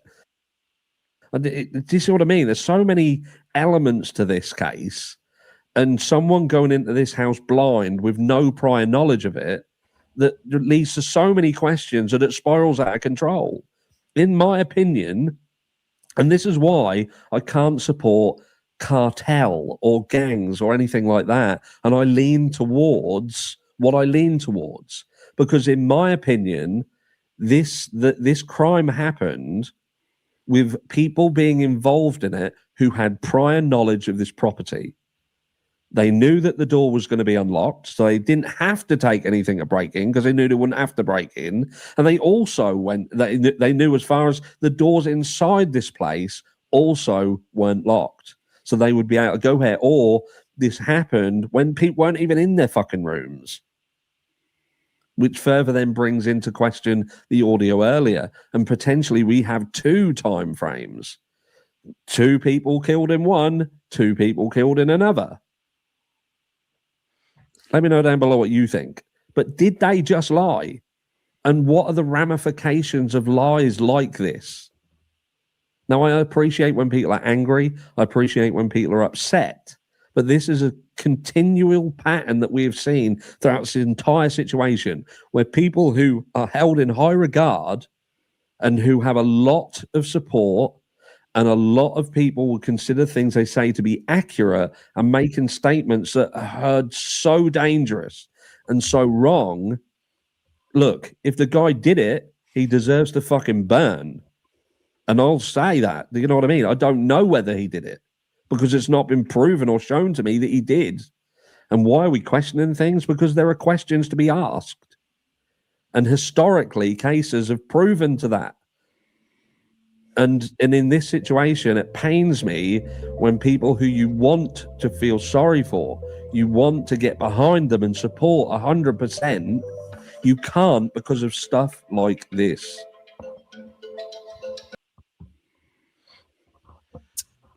Bingo, bingo, bingo. Thank you, sir.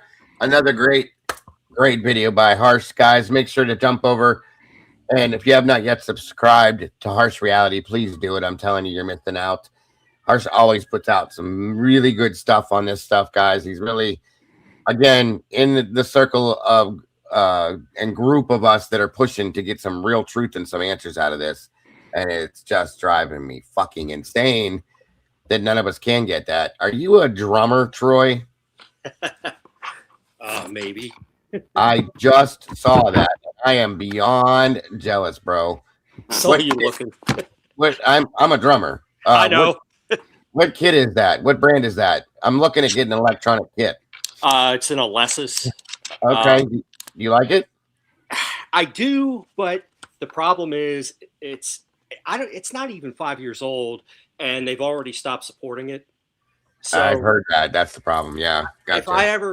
If I ever did it, and it was expensive, I'm not going to lie. And yeah, they are. They're very expensive. If I was going to drop that kind of money again, I would either go with a Yamaha or Roland. Yeah, those are stupid expensive. I agree with you. Yeah. I want one so bad. My kid wants one. There's so much more you can do with it, and you don't have to worry about making noise. So yeah, anyway, I don't piss off the neighbors. So right.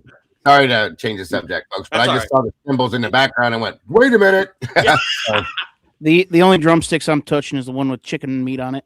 I figured it much. Yeah, all good, buddy. Hey, I want to say something quick before. Yeah, please go for it. I was getting ready to ask your opinions now. So, and I'm going to go off subtopic, but there's a reason for it. There's that case going on right now in Georgia with the cold case from 2001 where the college girl got murdered, and they came into her house, they beat her, they stabbed her, they set the house on fire, they kicked the dog and flattened the car tires, and I made the last two.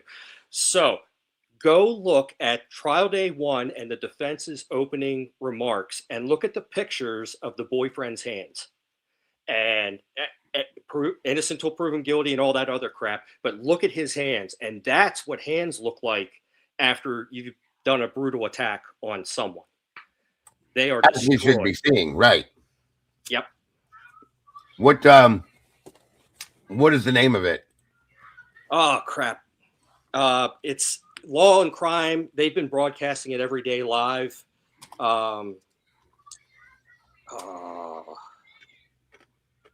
Somebody in the chat's got to know. Hold on. The person that they've charged is a African American And his attorney is his defense attorney is also African American, and it's similar to this. It doesn't seem like he's gonna. They're really trying not to give him a fair trial because it's very infuriating. But anyway, the whole point of that was, if you look trial day one, the defense's opening remarks, opening statement, right? They will show the pictures of the boyfriend, not the defendant, the boyfriend, his hands, and it looks like somebody went over him with a file, a chainsaw, and a knife, and everything else. Gotcha. Yeah, and that's what your hands should look like after you've committed a crime like this, especially over 100 some odd different stab wounds to be inflicted. Your hands, they're not going to be nice and soft and pretty, folks. Okay, well, it's not. And it wouldn't have met who. Okay, he had latex gloves on. And we're going to cut right through them. Yes, gloves would not. See, that's a thing, dude. And I'm glad you said that too. Even if this killer had gloves on, 3 pair of gloves. Okay, working in EMS, I used to throw on 2, 3 pair of gloves sometimes because you can tear your hands up. You can get your hands ripped open. You can get things, bloodborne, all that stuff is bad. Somebody that's going to go do this is going to do the same thing, in my opinion, because of the possibility of cutting yourself or anything, okay? Leaving fingerprints, any of that kind of shit. But they're going to get cut off. You're going to slice these things open at some point. Latex is latex. It rips, folks. Not to mention when a knife is in your hand. So I'm just saying. That's all I'm saying. Most of the time, no knife even needed to rip those things. Oh, yeah. Oh, I rip them putting them on all the time. Yeah, absolutely. You get the schmediums when you needed the large, and they just pop right off your hand. So exactly, they rip them right in half. But more related to the topic of the video we just watched, I think it goes back to the point of what I was saying, and you may have been on the phone, Dago, is about how there's this propaganda that's been pushed to the people, the normal public who can't be bothered to research this stuff and just relies on what MSM is telling them to believe.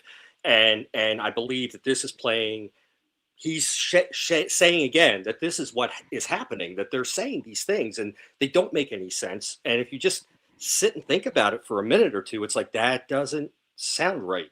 And so that's what I think of the video. Like I said, everybody seems to be, you're all kind of hovering around the same thing, and I think everybody's getting really close to figuring out pretty much what happened. Pretty much, I agree with you. Okay, Faust versus Georgia. I found the case. That's it. Yep. I'm trying to find a visual of this man's hands so you guys can get an idea. I think the prosecution went first. I think. Hold on. This is day 3. One minute. It was day 1 opening statements. 1 minute, my friend. 1 minute. Hold on. But as far as the Idaho case goes, and that whole deal, I'm going to go back and watch the whole interview with Brian Enton. Oh, you didn't see that one? I didn't. I was going to, and then I got distracted with something else that was what I thought was going to be a little bit less time consuming to react to. But gotcha. Yeah, I covered it here, and it blew me away. But it was a mess. I can't believe his attorneys aren't like strangling him. Correct me if I'm wrong, but it sounds like Steve, because usually with the victims' families, I just completely ignore them because they're not usually, but by the way that it sounds, Steve G sold out for a chance at $450 million from Washington State. I mean, it's starting to look that way, bud. I hate to say that, and I've been praying, and I've told you guys I don't want this to be a money grab. That would be so disappointing to me, considering the time that we've all spent in here trying to look for some truth, to show some justice for the victims. We would expect their families to do the same, but it's starting to look like a big money grab, and that's saddening to me, okay? it's heartbreaking to some aspect that would be accepted. There's no gain from this. Now, if this is to pull discovery that can't be gotten in any other way, that's amazing. That's a great thing. If we're able to see it, but that's the other problem. I don't know that we will be. The problem is, judging by what I've seen off the interview with Goncalves Right. lying to people, Yeah, it is a money grab, and that's what it's starting to look like, and it's really bothering the shit out of me. Well, has anybody noticed that? And like I said, I've only really been following this for 4 months. Every interview I see with him, he mentions money. It's all about money. And I know he's a businessman, Yeah. but it's always, even in the interview, Dylan, that you're going to watch, he mentions money. And it's, what are you doing? I don't get it. Right. I agree. I do. It's sad. It's very sad. And here's the thing. If they settle out of court with this, that'll be the answer. That'll be the answer, and that will tell me what I was wondering. Honestly and truly, it will, because it just, that's all you need to know. That's they're settling for it. They're getting their money, and that'll be the end of it. And that's, I pray to God they're not doing that. I want them to be able to get the truth that should be coming from the discovery they should get from this. And maybe it'll put some truth out there, and maybe it'll show what actually happened here. I'm probably doubting it, but I do believe at this point, until they change my mind, that it's a money grab, and it's saddening to me, very much so. Yep. He's very. Go ahead, Dylan. I'm sorry. Well, I was just going to say I'll hold off on the the kill shot until the settlement.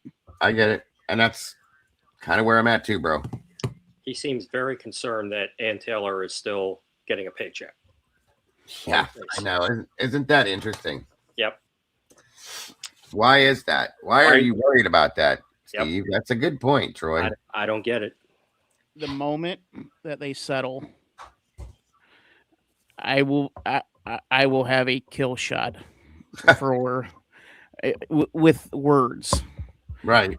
On this. No, my house is not on fire. My wife is sitting on my deck back here. We have a fire table. She's sitting out there. That's what you're seeing, guys. My house is on fire, I promise you. Although it does look like that, I'm sure, when the door opens. That was funny, though. I love it. Yeah, I know the house is on fire, but I gotta finish the stream. Okay, right. Don't worry. Just give me a few minutes. Put on it. We got a lot of likes. Yeah, that would come. That'd be a great thing to come out of a retired firefighter's home. You know what I'm saying? Believe it or not. Yeah. No, I agree with you guys wholeheartedly, and I'm kind of waiting for that as well. It's this whole thing is sad to me, and I think this WSU thing is going to be part of what is coming. I think it's going to promote part of what's coming from what I feel. You know what I mean? We'll see. I might be wrong. But Wouldn't Ann Taylor also get discovery on that? Since it is her client that they are looking into. I saw somewhere around that it's plausible that they may call Brian Koberger to be to testify in this. So I don't know. I don't know, Dylan. That's a good question. I'm going to ask that a question to some of our attorney friends and see what they think. Whether or not that Brian Koberger and or the defense from this would get any kind of discovery from this. And if that's the case, wow, that could open up the door. Maybe. I don't know. That's a great question, though, bud. Because from everything that I've already seen about Koberger at Washington State, you're going to get frustrated students who didn't want to try that hard. Yep. And Brian let him have it. Uh-huh. Yep. That's how I took it. Andrea Burkhart did just recently a full breakdown of the civil lawsuit with WSU, and it was actually very informative. She's an attorney in Washington State, and she did a breakdown, and she makes you think that it's not going to go the way that people are thinking it's going to go. Well, I mean, hopefully there's like I'm hoping, obviously, that there's a discovery, and that discovery is going to be yet another Pandora's box that's opened. And in this case, and you kind of touched on it with mainstream media, but the best way to put this case that is this is the flashpoint of true crime media. This is Donald Trump coming down the golden escalator. You have the division. You have the side that listens to mainstream media, the low IQ individuals, and then you have the people that are actually grinding and doing the work and pointing out, like, this doesn't make sense. That doesn't make sense. And this divide is the good thing is, as far as true crime as opposed to politics, is true crime can come back together on another case. Yeah. The problem is this case is going to continue to go on for potentially years, depending on how long this lawsuit takes. Depending on what happens. Right. Yeah. And we're still waiting to see what kind of barrage that Ann Taylor's coming up with. So, and we'll see what happens in the next big case. But this could be the flashpoint that forever separates the true crime media. Oh, I think it is. I think it will be. Absolutely, I do. This is going to change case law for sure. Okay. But I think it's going to change and it already has, in my opinion, the true crime genre on the internet per se. And it has already, but I think it's going to detrimentally change it in a lot of ways, in my opinion. Yeah. And I do believe that this is going to, I've said this before. And if you've all noticed, as I've said before, people like Frodo, Skeletor, Nasty Disgrace, all of these people that I have zero respect for have made channels out here. Even the guy that I did used to respect, I still have a little bit for him. Vinnie Politan, I had respect for him like crazy, and I've lost a lot because of this case, unfortunately. But they've all created channels like the rest of us. And I think it's because they know this is the new news, okay? This is the news that people want to see. This is the news that people listen to. It is their attempt to stop the boulder from coming downhill. Yeah. Yeah. And 100%, that's what it is, yes. And quite frankly, it's going to fail. We have seen this time and time again throughout history. You have the old guard coming in trying to be the new kids. Right. Problem is the new kids have been there much longer than the old guard. That's right. The new guard rolls over the old guard. And they're going to continuously do what they're trying to do. They're going to try to come out here and take over, like he said, keeping the boulder from rolling downhill.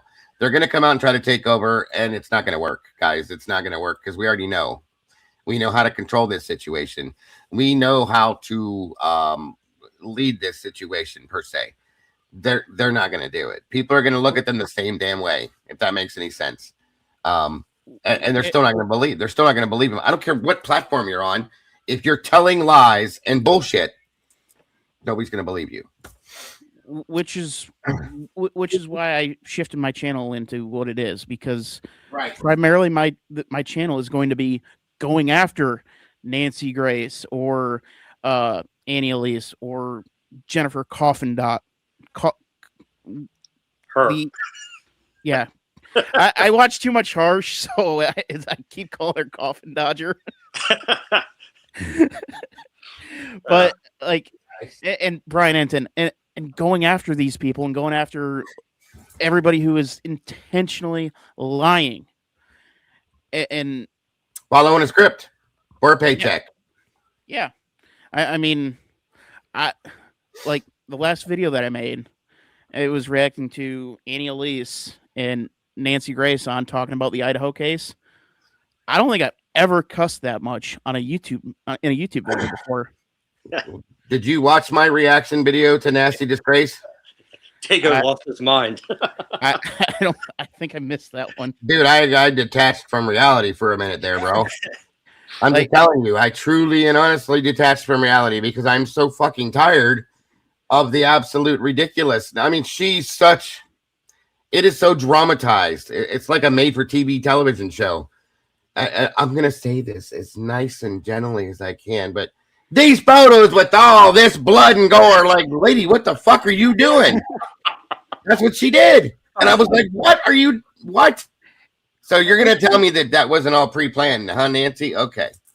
Yeah. Like- I literally almost detached from my life at that point and said, I'm going to go nuts. Annie Elise was trying to do like this whole like, what if you were in Bill Thompson's shoes and I would try this case and I would show all the evidence and I would get that conviction and the death penalty. And I'm sitting there like, what evidence do you have, Nancy? Right. Where is it? Nancy don't read the documents, folks. Doesn't even know half the shit she's talking about. What I should have done in post editing is have a little counter that says read the damn documents. I don't know how many times I said that or some variation of that during 100%. that, because it's insane. And Annie Elise is the same way. All she does is read off a teleprompter like a talking head. A lot of them, that's exactly what they are, just like fucking Max Headroom from back in the 80s. I mean, that's it. Yeah. You know, there's no this is their job, folks. They go to work, they read a script, they play out their drama show, and they go home. There's no truth there. I'm sorry. It sickens me. Just like when you got what is their name? Jennifer Hattenkoffer. Okay. No, it's all dramatized, scripted bullshit. And she should be ashamed of herself if she ever worked for the FBI doing anything other than cleaning toilets. Because I don't see how, but she's a dingbat. There's no common sense there. And Annie Elise is shocking to me because she used to be like she used to be good. Well, and now, everybody, yeah, and now it's well produced crap. She's making money. That's all that matters at this point. She forgot where she came from, and that's something that you can't do that, folks. You just can't. If you're graced with the ability to become somebody of importance out here, and you have that ability to become an important channel, a big channel per se, I think all channels are important. So let me rephrase it: a big channel, you become a paid when you have a large platform. Yeah, right. Okay. Don't forget where you came from. I never, if I ever am graced with that type of a situation, which I highly doubt, I'll never be that person. I'm not comfortable. I don't know how anybody's comfortable in that skin. You can't be that person, folks. So shame on them. And maybe one day they'll come back into reality and realize what they did, but I doubt it. So just saying. No, because they don't care. They don't care. Well, that's the biggest problem. A lot of these people truly don't care. You're right. They're not in it. They're not in it for justice for the victims as much as they want to say that they are. They are in it for the money. Oh yeah, I think you can put it in perspective. If I'm the district attorney of the state of Washington and I want to defend the state again and the university against this lawsuit, am I going to watch Nancy Grace to get evidence? No, I'm going to get a whole team of people to watch the true crimers on YouTube who have pulled up all this evidence, all these documents, and all these theories. And you guys, I'm not a podcaster, have done all the work for them. And I would use that to defend myself against this civil case because they're not going to go listen to Nancy Grace. She's not going to tell them anything. Which is why I've kind of held off on the verbal firing squad on Ann Taylor, because I think this was a part of the method of the madness. Like she got what 50, 60 some odd terabytes dumped on her with only a few months to work with. 63, yeah. Yeah. She hired an expert, and an expert told her, and this would take you 3 years to go through all of this yourself. And my thing was, and the thinking may very well have been, look, Brian, I know it sucks. I know you're in a horrific situation, but we need time. And Judge Hippler, I almost said the other word that sounds. Anyway, the documents will get released. There are millions of people that will be going through these documents, and they are going to narrow down our search, and they're going to be able to pluck out every single last thing that will help us in an appeal down the road. Sign what you need to sign, but we will get back on this. Yep. If I was district attorney of Washington State, I would hire Lana to do my investigation. That girl is amazing. Yeah, Lana definitely knows what she's doing. She knows how to do it and know why to do it. Yes. Agreed. It's like that just kind of, in my brain, that puts me in perspective. You know, if I was defending, would I go look at Nancy Disgrace and all these other ones, the Jennifer, I sit behind a desk, retired from the FBI, Kopfenhofer and all. No, I'm going to go look at Pav and Lana and all these other true crime, because you guys have the data. You did the FOIAs. You have, and you're putting it together so it makes some kind of sense. And so you've probably cut hours and hours and hours out of my case that I need to build to defend against this lawsuit. And so I just, that's why it makes it just, you know, and I agree with you 100% that these mainstream media people are coming onto YouTube now because they know that the mainstream news outlets and everything, their numbers are dropping significantly because people are getting their news from other places, to include YouTube. And they need to get on here in order to continue to block all you truth tellers. And that's what it is. And I read an article probably 2 years ago now, but that mainstream media's ratings have dropped horrendously because of this, I believe. Because everybody knows that if they go and watch the news, which people still do, I watch my local news just to know what's going on around me, but I don't watch national news anymore. I don't. I'll pull clips of it here and there, and we'll refer to them so that we can tear it apart. But that's really it. Because it's not truth. It's not. It's fabricated.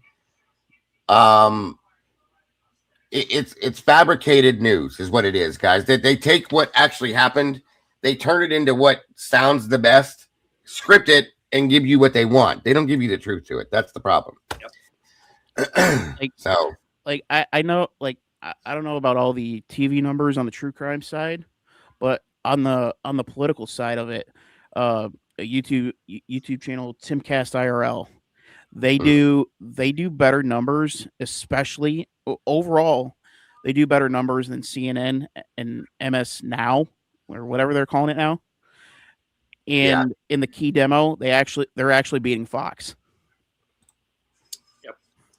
Yes, sir. Joe Rogan. Joe Rogan's the king, but well, that's a different genre. That's not an apples to apples. Right. No, But still, it's I agree with you. Joe is the man. Yeah. All right. Well, gentlemen, we're definitely at the point where we need to say that's enough for today. Yes, sir. I let it go an hour longer because I enjoy the conversations when the things we talk about when you guys join us up here. I really do. So, but I will be live tonight with Crimes After Dark over at Devil's Advocate with Logan from Bronx Tales, Lee, Robin, 11, and JJ if JJ's there.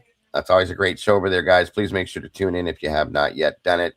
You'll definitely enjoy it. It was a lot of fun last night for sure. Just because I can't hear clearly, and oh boy. For those of you that didn't get to watch it last night, Logan was there.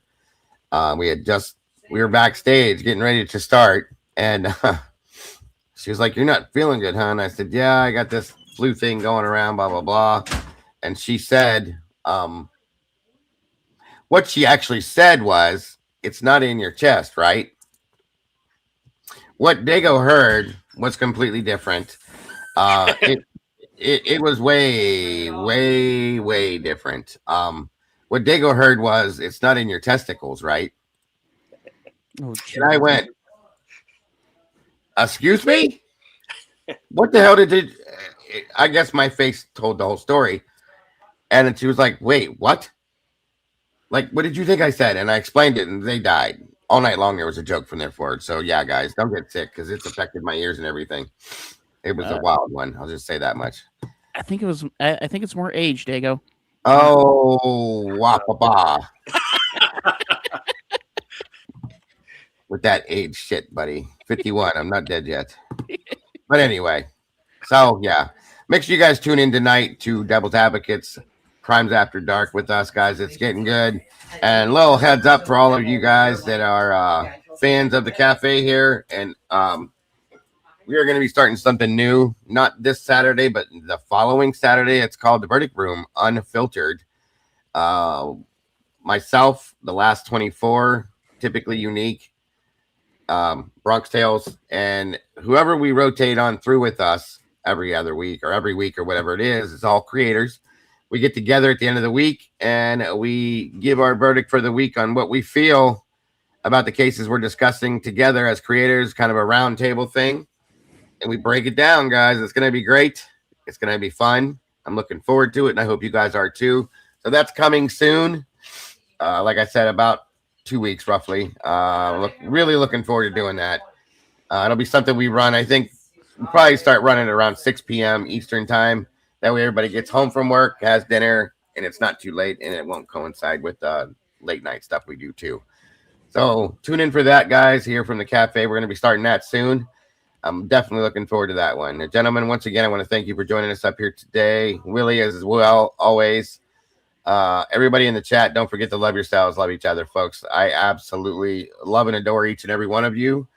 You guys have made this channel what it is. We hit 12,000 this morning, I think. So thank you for that, folks. Once again, every one of you guys are absolutely the beautiful people. Don't change a thing, folks. You guys are the ones. You guys made this happen. Like I said, I will see you guys this evening. And then if not, for those of you that can't make it tonight, I will see you tomorrow. And thank you once again all for the well wishes. Thank you to my moderators, my amazing videographer, Miss Molly. And I have something to show you guys before we completely leave, by the way. And my producer, Mikey, from the last 24. Molly, the videographer, put this video together for the Idaho 4 situation. And she wanted me to show everyone. So we're going to check it out real quick before we get out of here. And make sure if you have not yet done it, guys, to hit that like button, please. And thank you. And share this out. Let everybody know what we do over here. I'm telling you. We got plenty of room for more meatballs, folks. Welcome to all the new meatballs, by the way. Wonderful to have you guys in the family in this sauce with us. So check this out. Again, my videographer, Miss Molly, does these amazing video things she puts together. This is another one. And again, make sure we drop Molly's link in chat, guys, so that everybody can subscribe to her channel as well as the last 24. Please and thank you. Thank you again to all of you that have donated the memberships today. Anybody that supported the channel with Cash App, PayPal, Venmo, and or the Amazon wish list thing. All of you guys are absolutely amazing. Thank you so much for all of that, if you did it.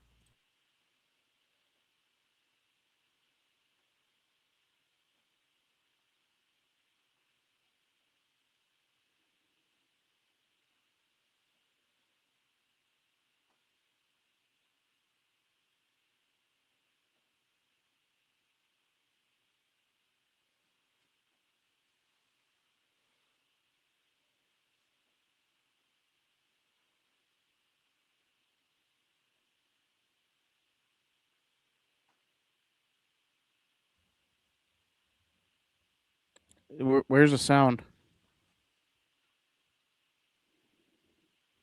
There's no sound? Nope.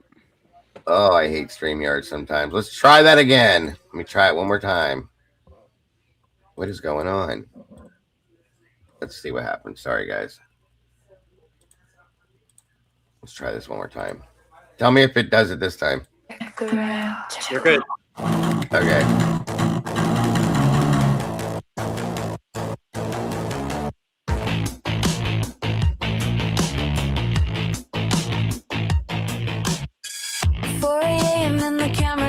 They needed a ghost, they needed a search, so they hunted for fog lights, but the years didn't fit.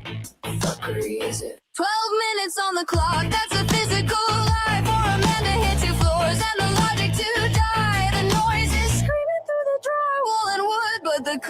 tell a story that no witness should. It's the Moscow fuckery, the snow globe shake. Feed in the public, a custom-made fake. They said 2 scenes, but the walls don't lie. The blood on the handrail, tell me why. Yeah, the math is broken and the scene is a mess. Pure fuckery under forensic stress. 8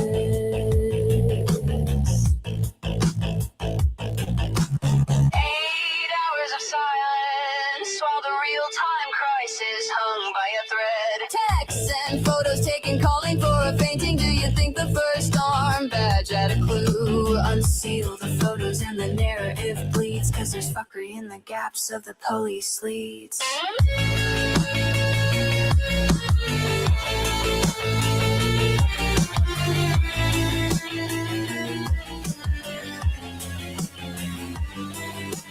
DNA thread profiles they buried while they counted the dead. Unknown blood on the rail, unknown blood on the street, but you won't find a molecule on the suspect's seat. They stripped that Elantra to the cold bare frame. 0 victim DNA.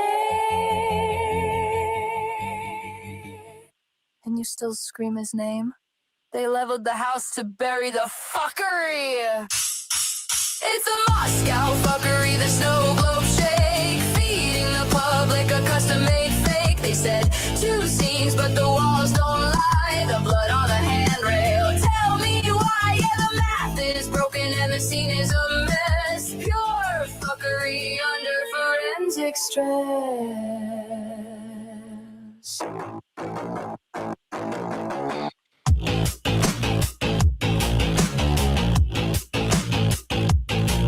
Watch the official story fail.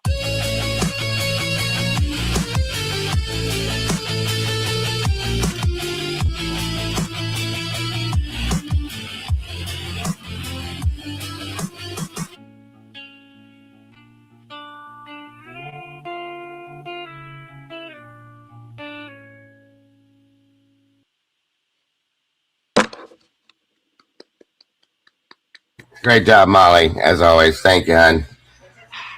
Very much appreciate. Oh, I forgot.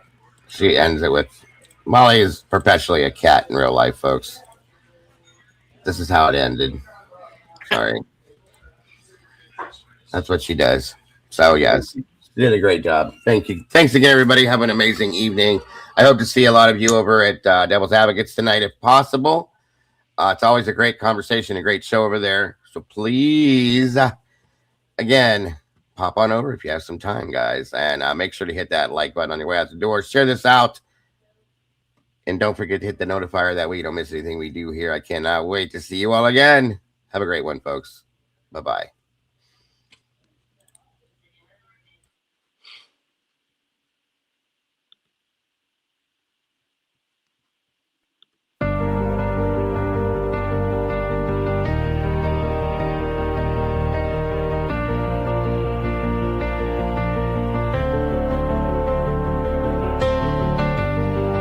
The coffee's cold, the final stain. We laid the map out in the pouring rain. No hidden corners left to creep. The dark truth woke while the city was asleep. The evidence lines up straight and true. A perfect picture of what they chose to do. The quiet street erupts in flashing light. A reckoning delivered in the night. SWAT serves the warrant, loud and clear. The sound of justice, the only thing we hear.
Until the next one.